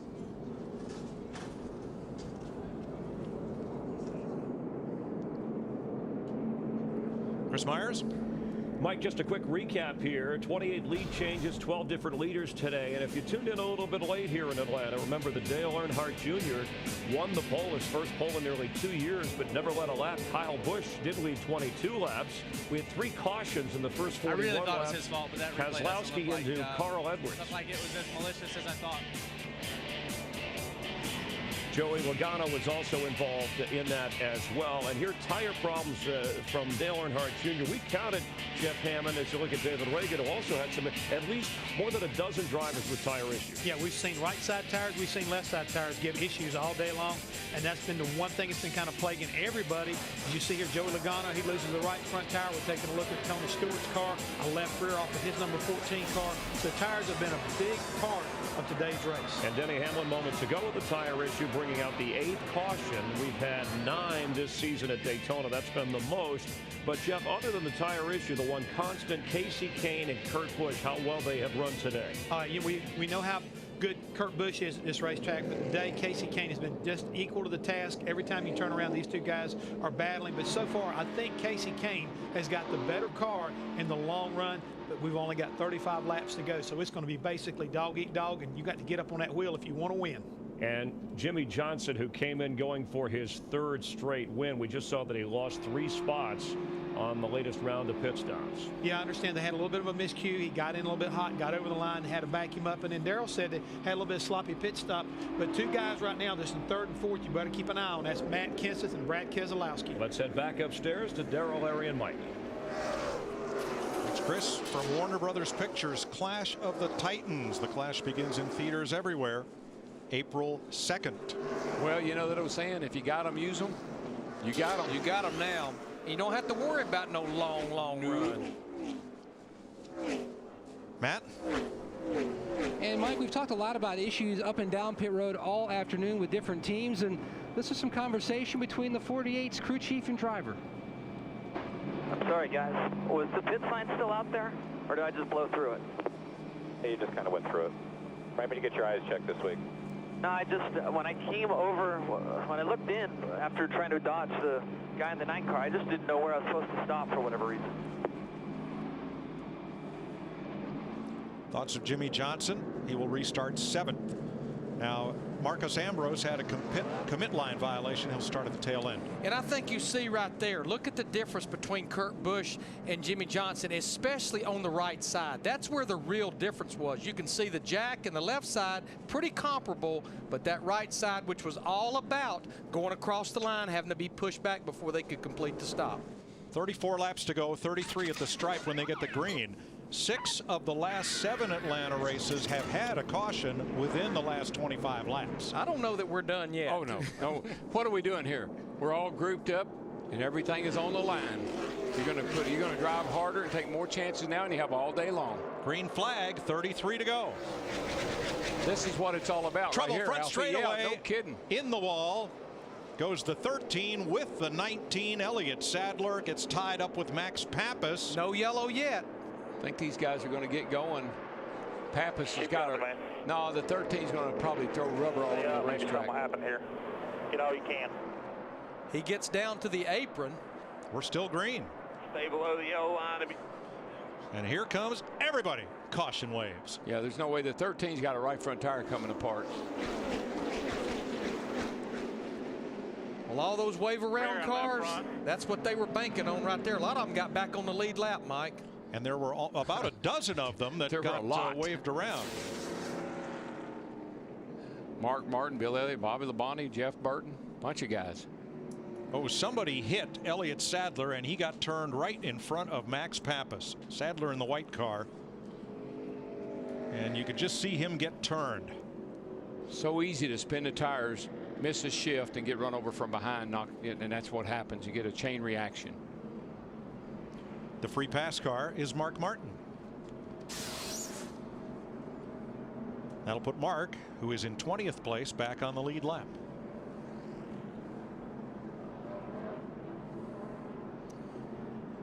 Pits will be open. Any takers? Oh, you might have some of those guys that just did the wave around that didn't come to pit road that time. I'm sure they will be on pit road to go ahead and get 4 tires and maybe more adjustments.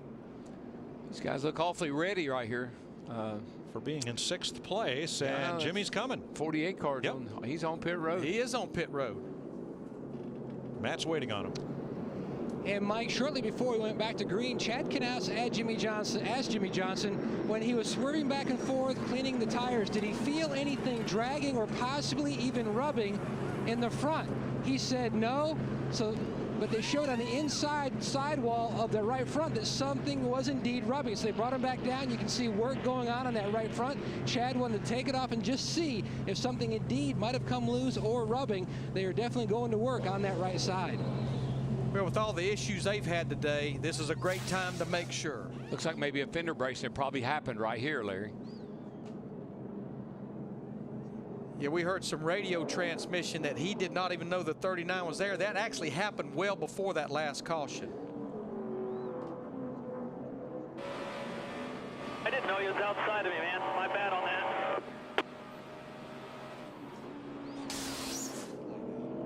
Quite a few pit stops under this caution flag. Now, if you think there's a lot of contact here, you just wait 2 weeks.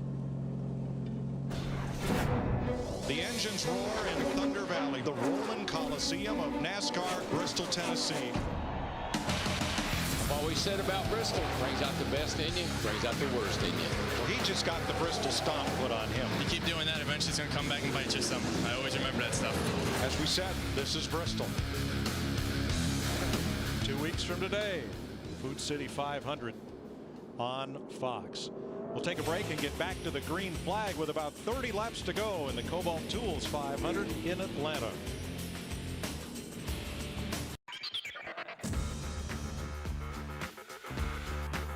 Back him up, back him up, back him up, back him up. Go, go, go, go, go, go, go, go, go.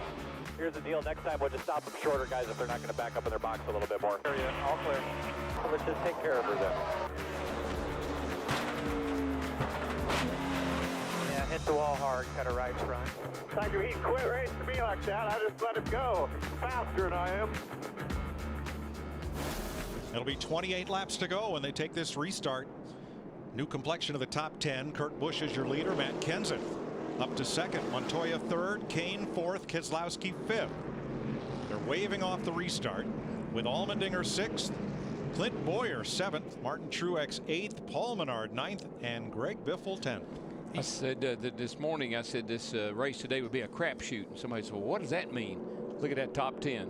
That's a crapshoot right there. And one thing I see in that top 10 as well, with Chevrolet flexing their muscles so much this year, they've won all the races essentially. We only have 2 Chevrolets up there, Montoya in third and Clint Boyer in seventh. Here's a look at the field under caution from today's aerial coverage, brought to you by DirecTV.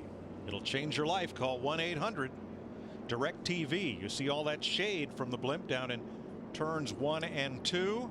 Bright sun in turns 3 and 4. Track temp there just a little cooler than when we started the day. And this thing is just gaining some grip, and we very well are going to probably see some fast lap times here. 20 cars on the lead lap. Denny Hamlin, the first car, showing 1 lap down. And Larry, I know you've talked about this guy being a team player all day and working with everybody, but look where he's running. Yeah, he's actually in the top 15 He now. stayed on the lead lap all day long. He's worked with the guys in the pits. Bring her home, son. And that's huge for that group. I know they run 3 cars, but they don't even have the resources of hardly any of the race teams that are out there by far. A great day for the 38 and David Gilliland. David Reagan back on track, down a lot of laps, 39th position after crash damage. Martin Truex, he's 8th. Yeah, here's a guy we thought may be a real challenger today. We'll see before this is over with. Green flag with 27 laps to go.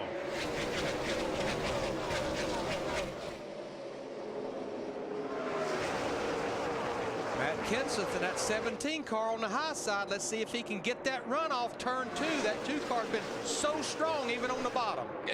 Matt Kenseth is probably the one guy that if you said how good is he, I wouldn't know until it came showtime. And I'm going to tell you what, he buried her down in 3 and 4, but look at that 2 car pick up the gas in the middle of 3 and 4. Kenseth has said they need the long run for that car to be really good. We'll see if he gets one. I got to believe Todd Perry probably made some significant changes to the car for this last little shootout here. Knowing it was going to be a shorter run. Short run. Come up with that air pressure just a little bit or something. Hey, he's only got to go half a fuel run, 27 laps, if it stays green. That could be a big if. Yes, it could. Yes, it could. Especially here. Not really. And Montoya is back in the picture. Juan Montoya in 3rd place, not far back of the leaders.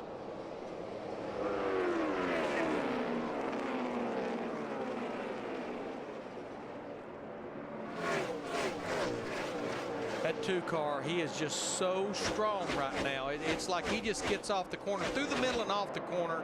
I mean, like a rocket. Kurt had 2 wins in 2009, and they both came on 1.5-mile tracks.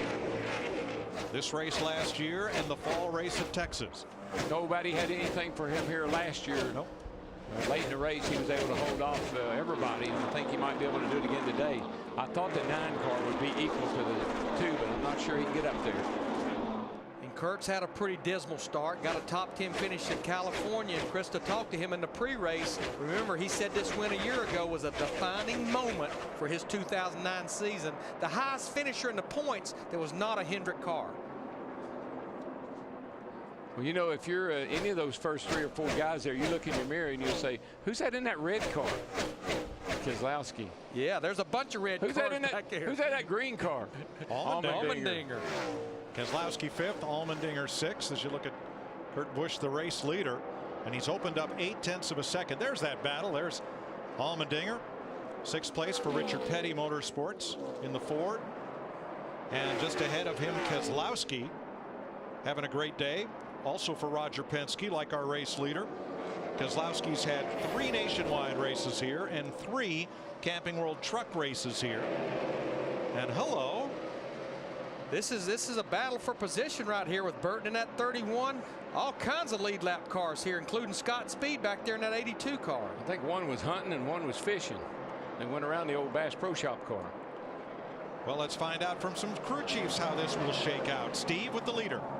With Steve Addington. Steve, you guys have been chasing this track. The car's been loose, but you're in a good spot right now. Do you feel good about the end?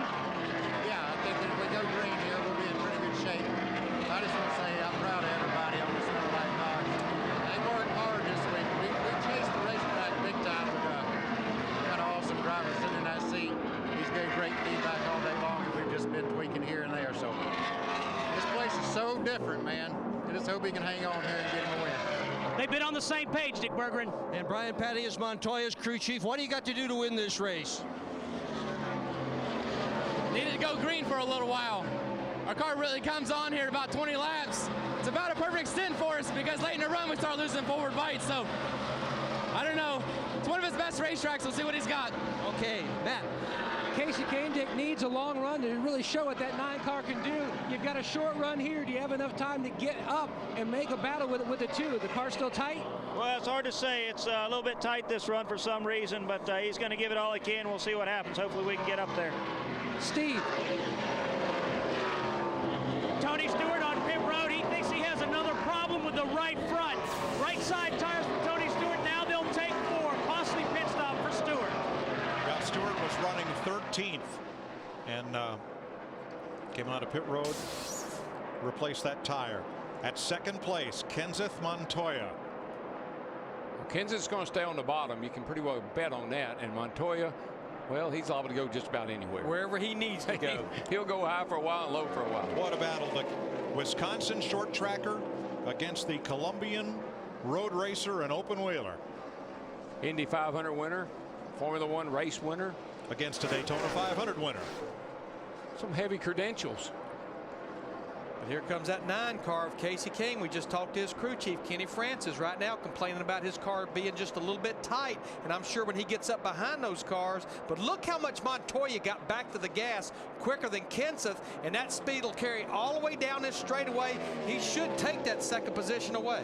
When you stick that splitter up on the back of the car in front of you, you loosen that car in front of you up just enough that he's got to squeeze out a tiny bit, and you're able to make that pass. And the question becomes, how much can Montoya eat into Kurt Busch's lead with 17 to go? Montoya is gaining. And Mike, you pointed it out earlier. I think Kurt Busch right now will run just as hard as he needs to run. He's not going to use his stuff up, even if he lets those guys close on him just a little bit with 16 to go. We've seen guys catch up to him a couple of times today. He was able to kick it up a notch, see if he's got anything left. I hope he has some kick, because he just ran a 31.70 to Montoya's 31.40. That's 3/10, buddy, and that's coming. And here comes Kasey Kahne. He clears Kenseth. That moves him up into the 3rd position, but Kenseth's going to fight back. I am shocked at that 9 car. I thought surely he could just get up there and go good as that car was earlier, almost all day long, really. Kasey Kahne has yet to have a top 5 finish. Faster, man. You catch the leader about 2/10 a lap last lap. Top 5 finish in 2010. He's 23rd in points. Best finish of 9th last week in Vegas. And just think about Montoya. He came here the first. He loved this place. Man, everybody said, can this cat drive a stock car?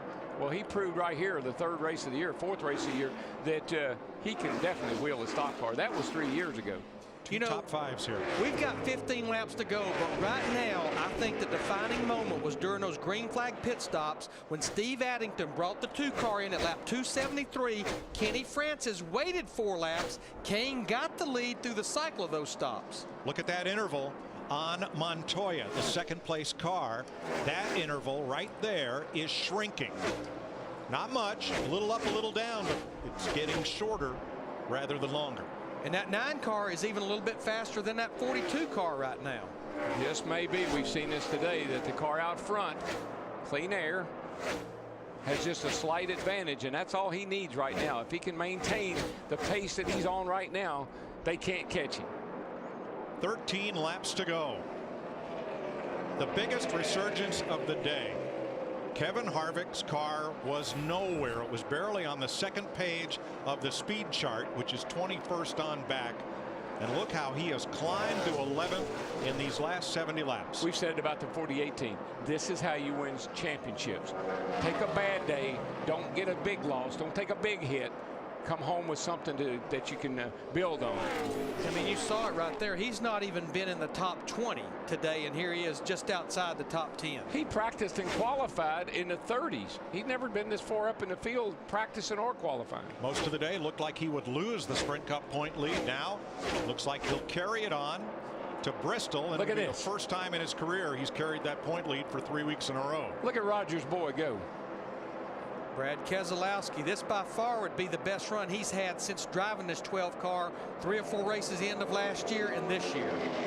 The fastest last lap was Montoya, then Keselowski and Kurt Busch, and now Busch has stepped it up a bit this lap. He's a little quicker than Montoya, a 1/10 of a second. Doesn't sound like a lot, but it can be when you're trying to protect the lead. Hey, you're chasing the champion right here. Don't forget that. He's going to save a little in reserve. Don't take any more chances. Just bring her home. He's not going to abuse the right front tire or the right rear tire. 10 to go. Good shape. Speeds at the line. Well, how about that green machine in 6th place? If Allmendinger finishes there, it would be his best finish ever on a non-restrictor plate NASCAR race. Montoya beat Kurt Busch that time by about a 1/10 of a second. 10 to go. I know he's beating him a little bit, but it kind of reminds me when Hammond would say you're the fastest car on the track, but how come that guy in front of me keeps getting smaller? Right. Tell you what, we just saw Allmendinger up there all over the back of Keselowski, no longer over the back of him. He's going to drive to the inside of him. That's Top 5. That's 2 good ones right there now. Boys, y'all behave yourself. That's an irresistible force on the left, immovable object on the right. And Paul Menard. Wow. We talked about him at the top of the day and all day long, having a career day, looking for his 3rd top 10 finish ever. And I'm going to tell you outside of restrictor plate racing, regardless if they get the win or not, Richard Petty Motorsports, that's 3 cars up in the top 9 for that group. Kane, Allmendinger, and Menard. That's right. Denny Hamlin trying to fight back. 1 lap down. Running just ahead of 8th place Martin Truex. And here Allmendinger wants more. He wants 4th place. Well, we've seen this all day out of the 43 car. He gets better the longer he goes. He's really got a good long run car. This just about fell right into his range. Matt Kenseth, that 17 car, evidently they may have went the wrong way on an adjustment because he continues to lose positions. 7 to go. Now that time Montoya beat Kurt Busch by 2.5 of a second. Yeah, that was a big bite right there, and you can see it on that back straightaway. That's where we get the best gauge. It looked that time like Busch was hunting a different line, Larry, kind of searching. Is there somewhere this car runs better? Is there somewhere else I can try? I think you're right, but I also think Montoya, all of a sudden, he has taken that thing to the yellow line, and he is eating into that lead now. Montoya is the only driver lapping this track under 32 seconds. Another 2/10. We're down to a second with 6 to go. Here's what he's figured out, Mike. High in 1 and 2, low in 3 and 4, and it's really paying off for him. Let's see if he just dives to the bottom here. Less than a second between them with 6 to go. And I mean, it is shrinking every corner of every lap. I think what he's figured out, and it's really paying off, is he's running the high line down here 1 and 2, gets a good run down the back, and then just takes it to the bottom in 3 and 4. Montoya's gaining 1/10 of a second a lap, but with 5 to go, that's not enough. Not enough. Well, actually, it's been 2/10 of a second. You do the math. 5 to go, less than a second. We might get there. Well, now, that would not be a big surprise. No, it would not. No, it would not. The rubber band of Atlanta. Stretch them out, bring them all back together again for the finish. Here we come. I think what Kurt Busch has done, I think maybe a spotter. He's taking it too easy. Get it. I think his spotter told him what Montoya is doing. Now he's trying it. 2/10 of a second again, 6/100ths, 4 to go. It's going to be a bumper to bumper, probably front bumpers.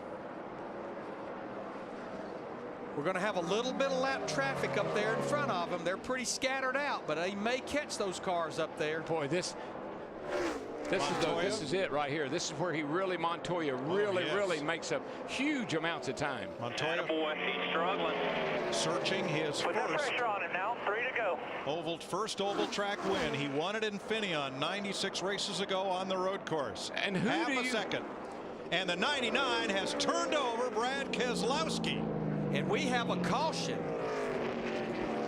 My goodness. I don't know if I'm okay. Keselowski was on track for a 6th place finish. Boy, and we're told there was contact between Edwards and Keselowski. And have we seen that somewhere once before? Talladega last year and early in this race at lap 41. A little crossover move here by Carl. Clean here, clean here. Just slight contact. Look at that thing go. That looked so much like Edwards' turnover at Talladega off the bumper of Keselowski. It really did, and I'm so wondering and hoping that when they put the spoiler back on these cars, they'll quit turning over like this. Keselowski's put the window net down.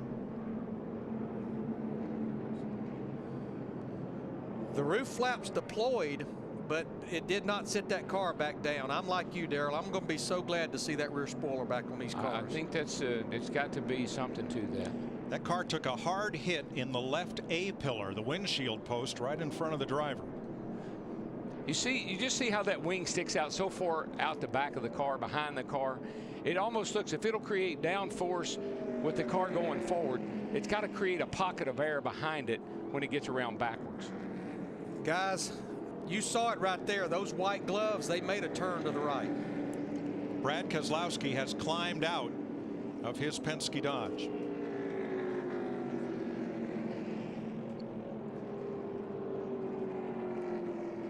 We're under caution with 6 laps to go. There's Brad. He's okay. Helmet, Hans device out.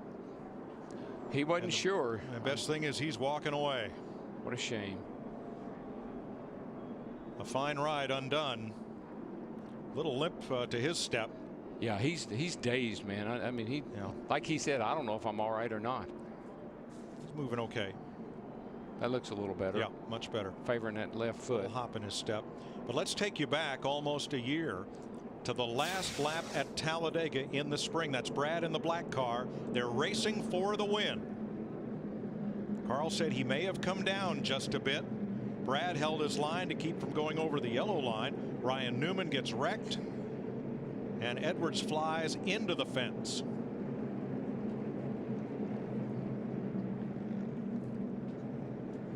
Now today, back at lap 41, watch the 12 on the bottom, the red car just barely gets into Edwards, sending Carl up and into Joey Logano, pretty much ruining both their days. Now both those cars were repaired, came back on track many laps down, but here with just a handful of laps to go, Edwards and Keselowski get together again.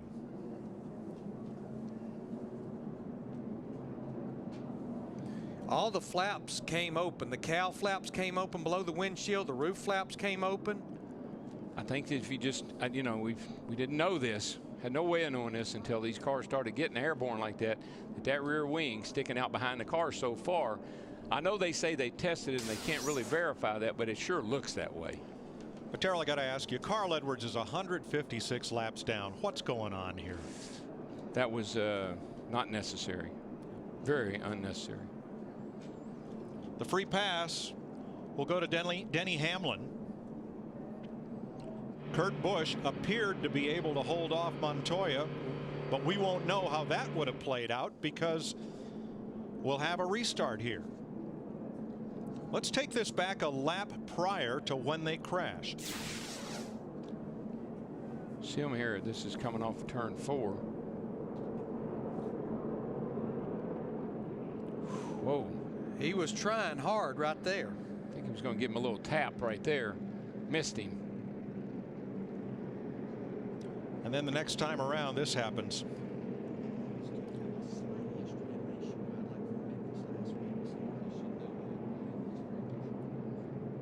You know, we talked about rivalries and about the gloves coming off. Well, you know, I think they have. Denny Hamlin and Keselowski in the Nationwide Series have had a little run in. Matter of fact, Hamlin spun Keselowski out, similar to that same situation at Homestead in the last race last year.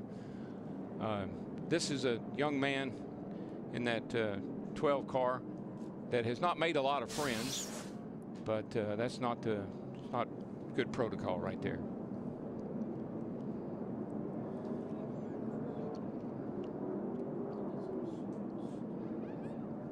Earlier, when Carl climbed out of the car, he had a look at the replay with Dick Berggren, and I think we made the comment, he was very gracious.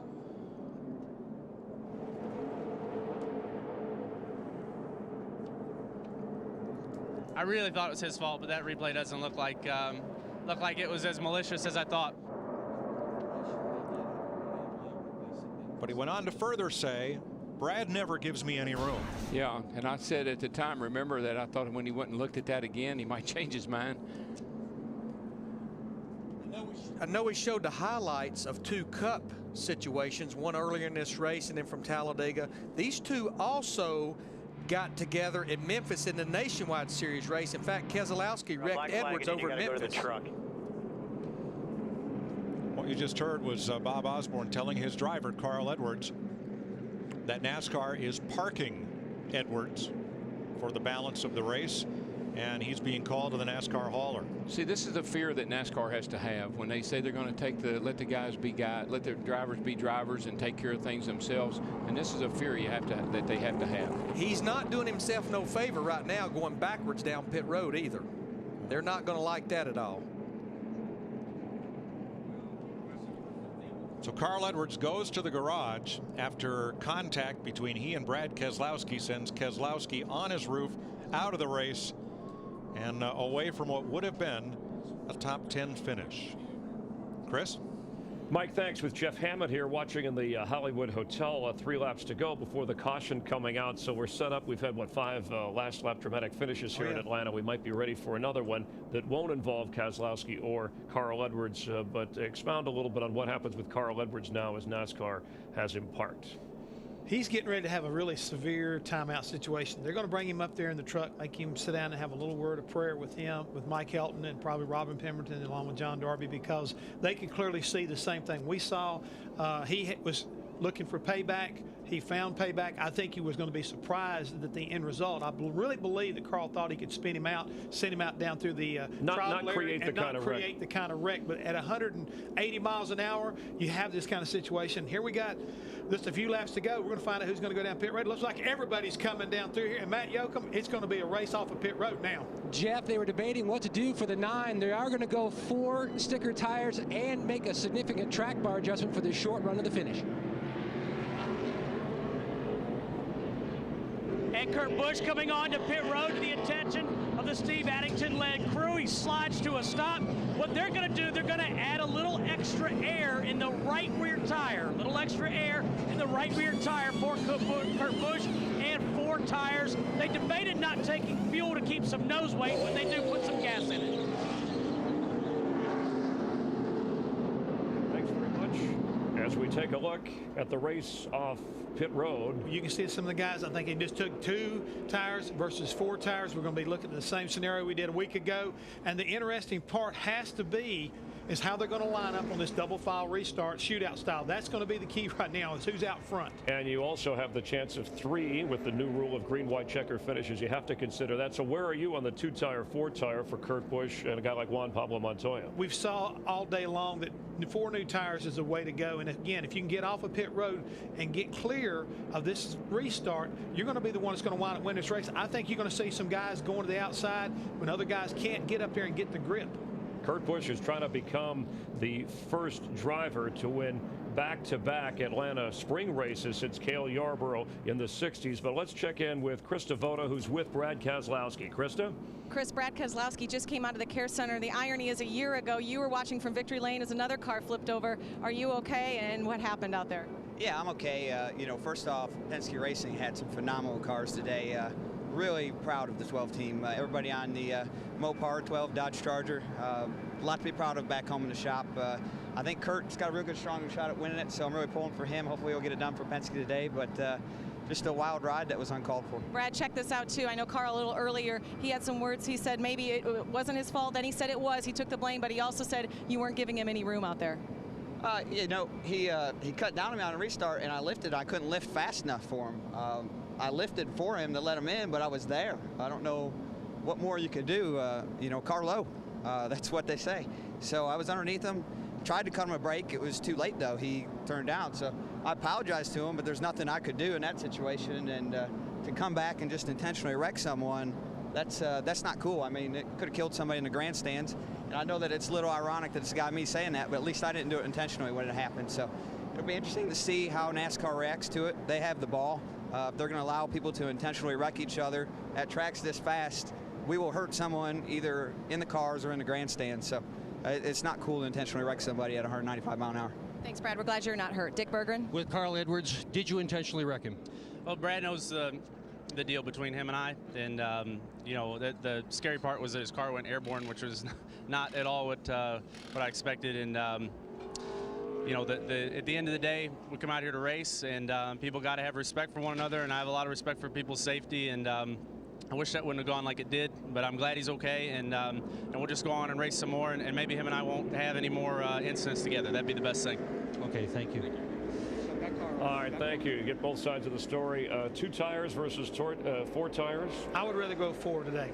All right, let's go up to Larry, Darrell, and Mike on this. Well, what I was going to say, and Darrell and I was talking about it, if you were about 8 or on back, like Boyer, Menard, McMurray, I'd go with 2. Remember, we're only going to possibly run 2 laps here. I think if you were Kurt Busch or Montoya, absolutely no choice. You had to go with 4. Just give me a couple of minutes and I'll let you know.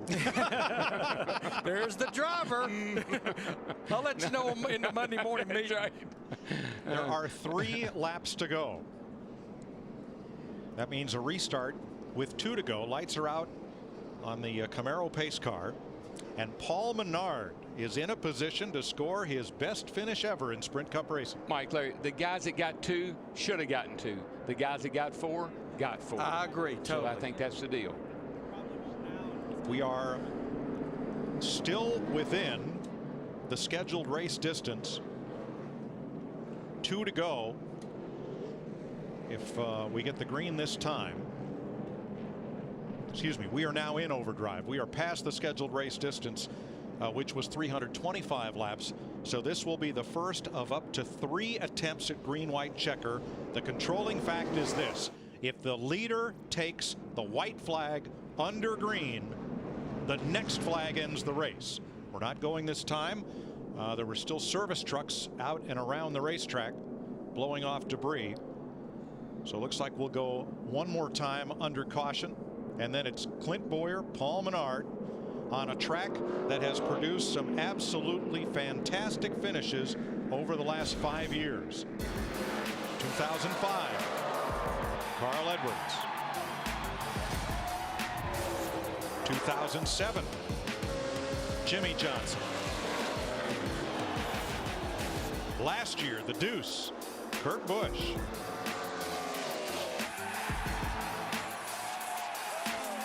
And today, Who knows? Just don't leave your seat, because in 2 laps we'll have the answer. This, my friends, will be the wildest one yet. Yes, sir. I don't think we're going to get across this start-finish line without some contact of pretty severe nature. And those finishes we saw, that just barely scratched the surface. You know, we could go on and on, but I think what's got to happen here is when you look at Boyer, Menard, McMurray, they've got to make sure those left side tires are good and cleaned off and not spin them. Chip Ganassi. And Felix Sabates up there on the box.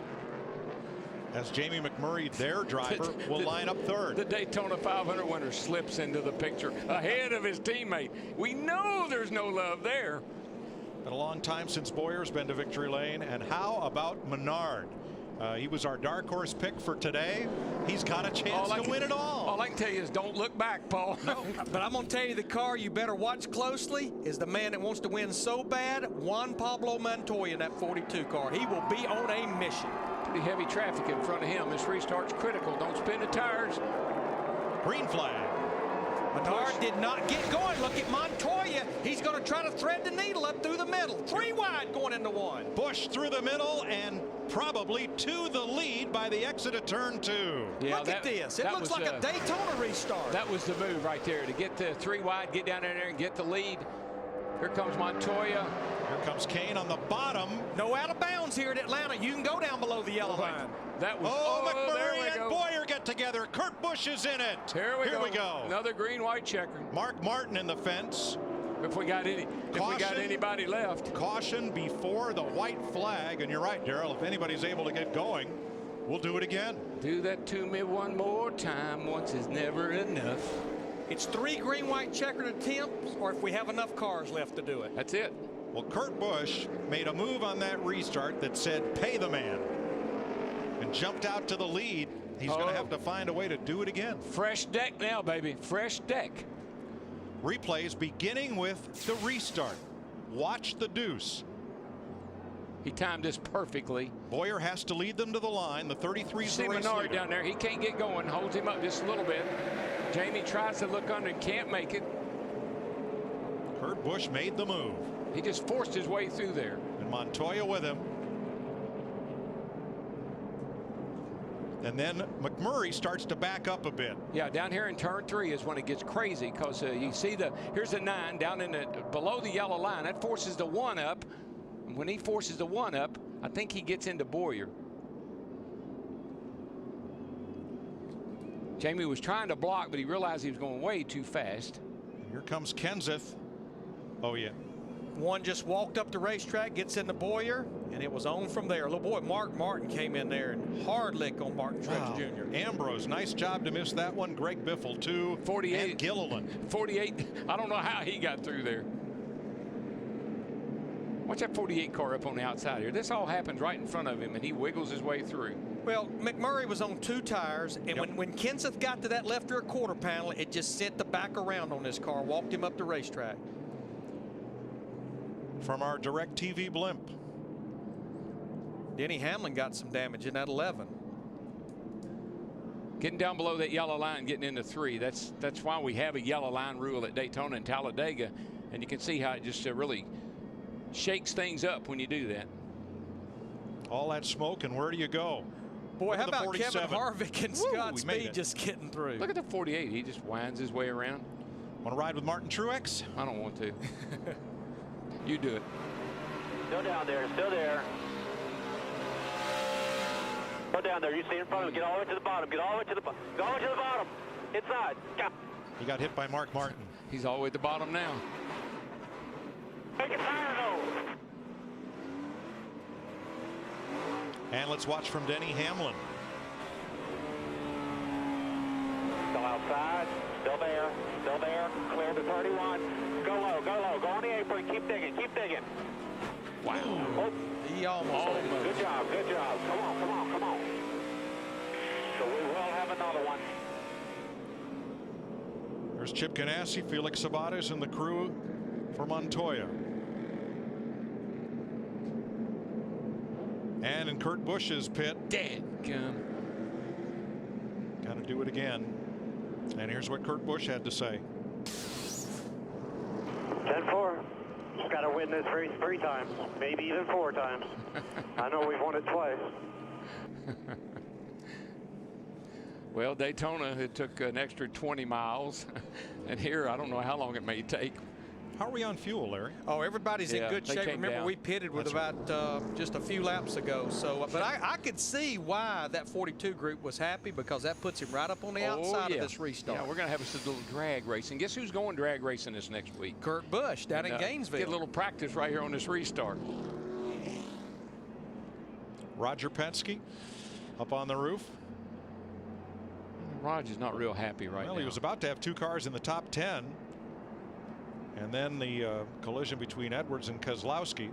But he still has Kurt Busch in the lead, and Chip Ganassi, who battles Penske not only on this circuit but in the IndyCar series, has Montoya. In 2 weeks, the world's fastest half mile, Bristol, Tennessee, is the home for NASCAR on Fox. And then we go to the track shaped like a paperclip, Martinsville Speedway, on March 28th. And to the mile in the desert at Phoenix, April 10th. Coverage of NASCAR continues in high definition right here on Fox. So even though Phoenix is a 1 mile, I'm basically looking at 3 short tracks. We got a lot of people mad at a lot of people. Got some angry people. And by the way, honey, put the food back in the oven and bring me a belt. I got to tie the TV down. It's getting ready to get rough again. And for all you people, we said just stay with us for 2 more laps. That's 2 at a time. Somebody, like I said at Daytona, who was the visionary that came up with this 3 tries? But this was another case of NASCAR listening to the fans to do everything possible to give them a green flag finish. And I think the drivers probably weighed in on this too, Larry. You don't want to be riding around there in 3rd place and have something that happens behind you like this rob you of that chance to win. I don't know. After a day like this, you'll probably go in there and say, are y'all sure this is a good idea? So the lead lap car is now number 26, beginning with Kurt Busch, Juan Montoya, and Paul Menard, Casey Kane and Matt Kenseth. We were talking about Richard Petty Motorsports. Now they've got 3 cars in the top 6 right now. That's right. Allmendinger 6th. Then Truex, Vickers, Biffle, and Kevin Harvick.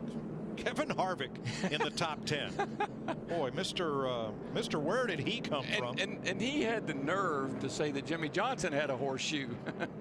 Stuck where? I think he may have found it wherever it was. It's a typical Atlanta day. Somebody catches the setup and takes off. For a while it's Kurt Busch, for a while it's Casey Kane. But as you come to the end of the race, that rubber band contracts. We're all right back together again. We've had 1 shot at the two lap to go restart. Now we're going to try it again. We predicted 1 big crash on the overdrive restart. How about this time? Well, I think it could very easily happen again. I mean, you got it. You put it all on the line right here. You can't give anybody a break. Just like we saw Casey Kane go down into 3 on the apron. He'll do it again if he has to. And Larry, you know, was 2 tires versus 4 tires on that restart.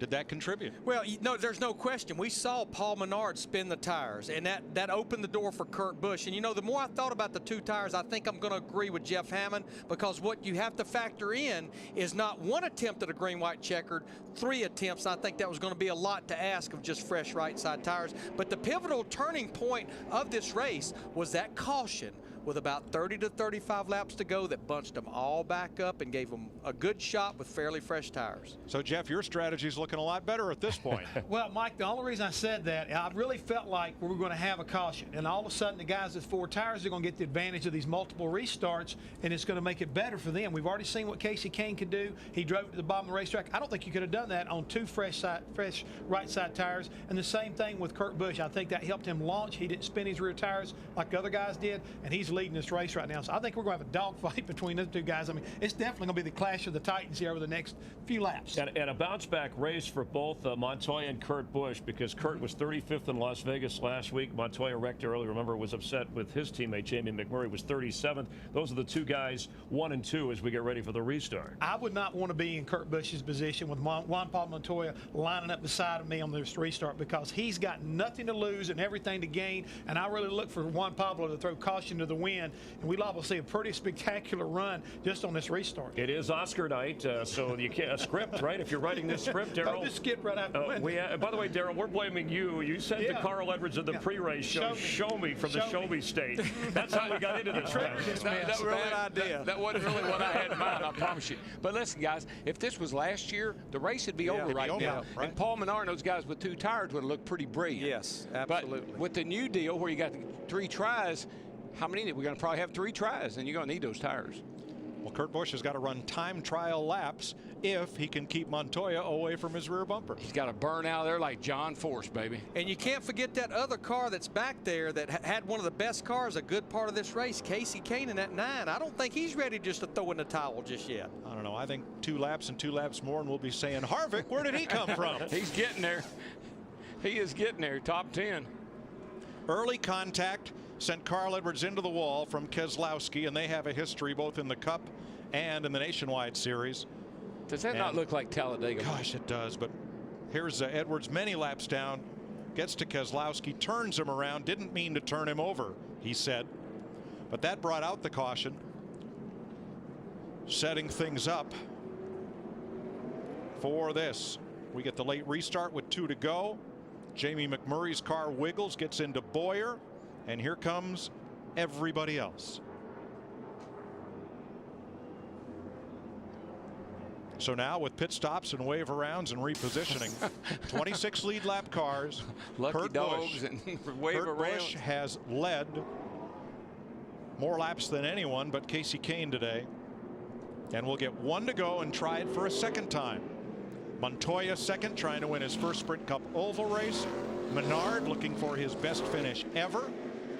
Casey Kane trying to come back. Matt Kenseth in the top 5. A.J. Allmendinger having a career day. Brian Vickers, strong performance. Biffle back of the pack all the way up to 8th. Truex 9th. Harvick 10th. What about Penske versus Chip Ganassi? I mean, this is like watching an Indy 500 right now. Those 2 guys going at each other. Here they are fighting out for a win here in Atlanta today.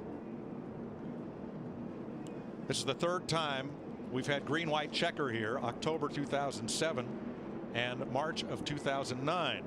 Not that it matters a lot at this point, but Ryan Newman gets the free pass. It just puts him right in the middle of the eye of the storm. Montoya driving the same car, the exact same car in which he nearly won last year at Indianapolis at the 400. I hope he gets to race it again. The way things are going, I wouldn't guarantee it. I'm sure that group sitting on that pit box feels the same way.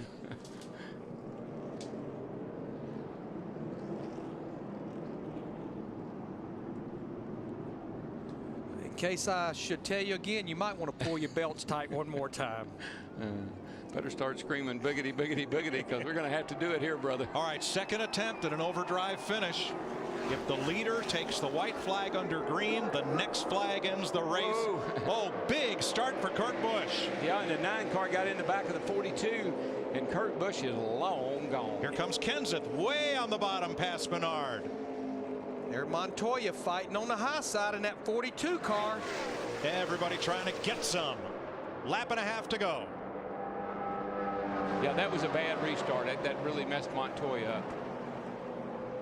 Truex got shuffled way back on that one. And Kurt Busch is running time trial laps. He doesn't have Kenseth on his bumper. The next flag ends the race. All right. We're in the money lap now.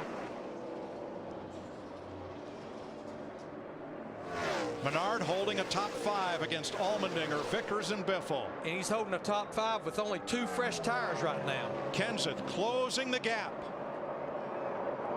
Kurt Busch off turn number 4. Kurt Busch is going to win it for Roger Penske. The Blue Deuce goes to victory lane again in Atlanta.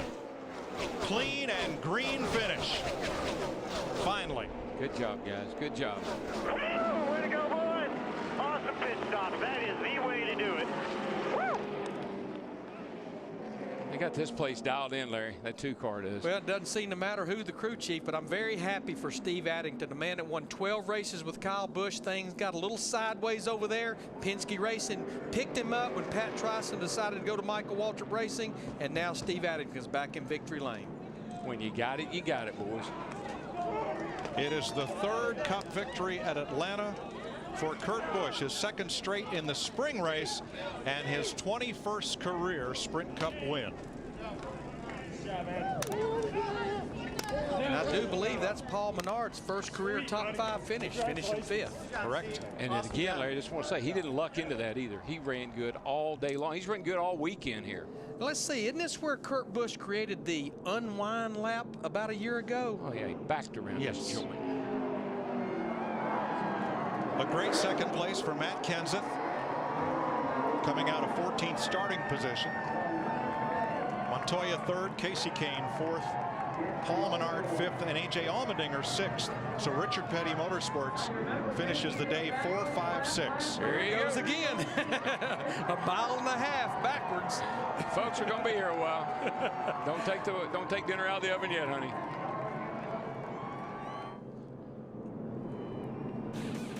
He can get all the way around before we're done with this commercial break. He's got practice now. Follow the yellow brick road.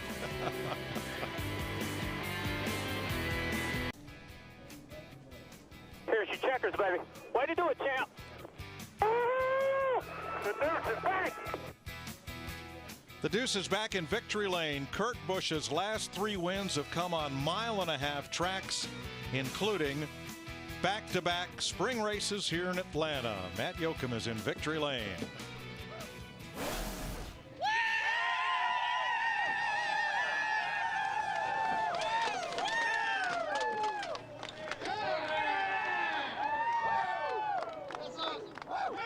For the 2nd straight year, a drama-filled overtime win. I don't know what was more impressive, the teamwork.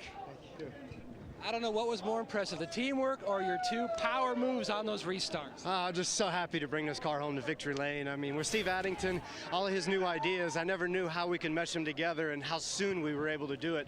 So we were able to get it right and hit it just perfect with the marks today. Even on all the restarts at the end, I just felt like we had the car to beat. And we were racing that other 9 car today, and it's great to bring home Miller Lite on top. And for Dodge, this is a big win. And when Kurt wins, somebody's going to win a Dodge Challenger. So hopefully you got your UPC labels in. I'm so excited for this team and all of our associate sponsors right now. This team gelled so quickly. In fact, at one point they told you had to quit going to the shop so much because they couldn't get work done. How important to knock off this win so early? I just think it's the most important thing to have communication early on and to make sure that you get in tune and to know where everybody stands and how is Steve being absorbed, how is he delegating the work. And so I'm just really happy to bring it on home. I mean, just thanks to Miller Lite, to Dodge, to Sprint, all the fans that were here, and of course all the fans watching on TV. I mean, we got a great combination right now. And to some of our associate sponsors, thank you so much. And a new one, Tag Heuer, sunglasses. I don't even know where my eyewear is right now. I'm just so excited. Probably fell on the right side doing my reverse lap. A reverse lap of trip to victory lane, and he climbs to 10th unofficially in the championship standings. Chris? All right, thanks. Kurt Busch leading 129 laps, but the restart, you heard him talk about it, and Casey Kane had trouble in this restart. Yeah, he had trouble right there. He was trying to make a run, I think, get a jump on Juan Pablo Montoya. Montoya didn't go. He gets in the back of him, and because of all that, the 98 didn't get going. Guess who got going? That Blue Deuce. He took off like he was, I mean, on fire, and nobody could catch him. And how difficult is it to win back-to-back spring races in Atlanta? Hasn't been done since the late 60s by Cale Yarborough, but Kurt Busch does it, and with that, gains 9 positions in points, so he's up to 10th. Kevin Harvick remains your leader. And the reason why he's still the leader, a great comeback today. He struggled all day long, but at the end of the day, Gil Martin and everybody at RCR got him a top 10 finish. He finished 9th, holds on to that point lead. Steve Addington, the crew chief, you heard Kurt Busch talking about him, and the captain. Yeah, there's the captain down there, Roger Penske. He's got to be elated. Now, look, I questioned Steve Addington and whether or not this marriage was working. Well, I pronounced him man and wife because it definitely worked today. They were able to come back. and make this car like he needed it, and to be able to go back-to-back, as you've already pointed out. It's not easy to do here in Atlanta, and they did it today as far as this team's concerned. Pronounce a man and a victor. And for Roger Penske, 15 Indy 500 wins as an owner, a Daytona 500 win, but hanging with here in this combination, victory lane for Kurt Busch. Meanwhile, Matt Kenseth finishing second in points. He's with our Steve Burns. Well, Matt, that was a wild finish to say the least. I think the fans got their money's worth, but talk about it from your perspective. It's crazy. I mean, when you do that at the end and some had 4 and some had 2, and you kind of, you know, I could have bet about anything there was going to be a wreck on the first one because there's just so many different people on different tires, and this place gets so slick, even on 2 tires, it was going to be difficult. So I'm happy we were in the right place at the right time and got 2 good, clean restarts and was able to make a couple spots up. So a good day. It was a great day. It's been a great 4 weeks. We've had a great start to the season. We had a lot of fun today. We had just superb pit stops today. The adjustments were good. It was just overall, it was a great day for us. We weren't quite good enough to run with the couple fastest cars, but you know, we could run 3rd or 4th all day, and just overall, it was a good, solid day for us. See you at Bristol. All right, thanks. Juan Montoya, solid day today, but you came so close to that checkered flag. How disappointing is it? No, you know, the point we didn't finish second, but it got me by surprise. You know, we had those 2 lines that we were supposed to start with, and he went probably like 40 yards before the first line, and it really surprised me. You know, it's not a big deal. He deserves to win. I'm not going to say, oh, he shouldn't won because he did that. He just want to make sure, you know, for next time NASCAR knows about it, but it's okay. You know, that car we were a lot better in the long run. In short run, he was good. You know, we pumped up the tires there at the end, but it was so tight it wouldn't turn, so it's okay. We needed this, you know, show everybody that, you know, we've been there every week. It's just a lot of things happen, so it's nice to get a clean result. Car in 1 piece, ran against the fence all day, so I'm pretty proud. Congratulations. Solid run today. Well, Casey Kane has won here before. He could smell the victory today for a while. Anything you do different? Talk about that final restart. Well, we just got tight, so I couldn't run through the corner as fast as we needed to. We didn't quite stay up with it. We were really dominant at times, but Budweiser Ford was good. We had a good day. We missed it at the end, and the restarts were crazy. I'd spin the tires sometimes, and Juan spun them there, and I was trying to push him, and we were sideways, and it was just a mess. But I had a good time. I wish we would have ran better. I wish we would have won the race, but we had a good car. We came close. And in the big picture, this 9 team climbing back up in the points. Thanks, Krista and Casey. Kane led the most laps today, 144, but there's your winner, the 2004 Sprint Cup champion, the winner today in the Kobalt Tools 500. More on the Carl Edwards finish here in just a moment.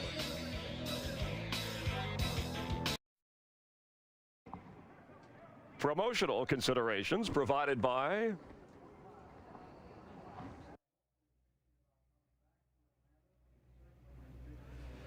another great finish here at Atlanta, and there is the winner, Kurt Busch, and his crew chief. You heard him thank his pit crew over the radio transmission, and the 4-tire, 2-tire debate, dilemmas, which is a lot of fun. They went with 4. You said they should. It worked out. Well, the way it was, they were in the right position. The crew responded, had a solid stop. They gave Kurt, just like last week, and I had that big debate about whether or not you take 4 or 2. Today, they gave him the ability to maneuver that car around. He was able to get a great restart, and that was the difference between winning and losing today. Yeah, 3 laps to go. It looked like Kurt Busch was going to win it, and then Carl Edwards gets into Brad Keselowski. Keselowski had wrecked Carl Edwards earlier, some 40 laps into the race, so we know about their history going back to Talladega last year.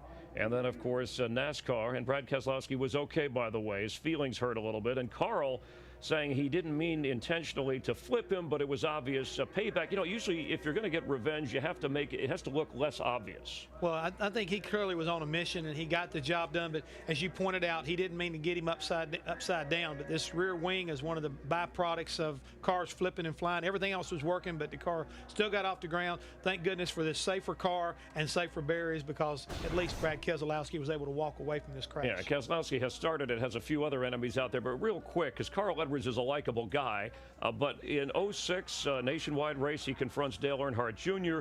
07 goes after Matt Kenseth, Martinsville race. 08 with Harvick in the garage in Charlotte, they almost fight. Earlier this year, called Kyle Busch an idiot on the radio at Las Vegas. So is this a guy, obviously he wants to win, he smiles a lot, but is he a guy who is a little bit dangerous when you get him out on the track temper-wise? He might be a little bit sneaky, but he doesn't take anything off anybody. You at least know that if you mess with Carl Edwards, this could be wind up what you're going to get. I mean, you're not going to push him around, that's for sure. And frustration maybe not having won a race last year. And the tempers will heat up. Kurt Busch has had success as we go to Bristol in 2 weeks, but certainly between Keselowski, Carl Edwards, Juan Pablo Montoya, we'll see some guys going back at each other. We haven't seen anything yet until we get to Bristol.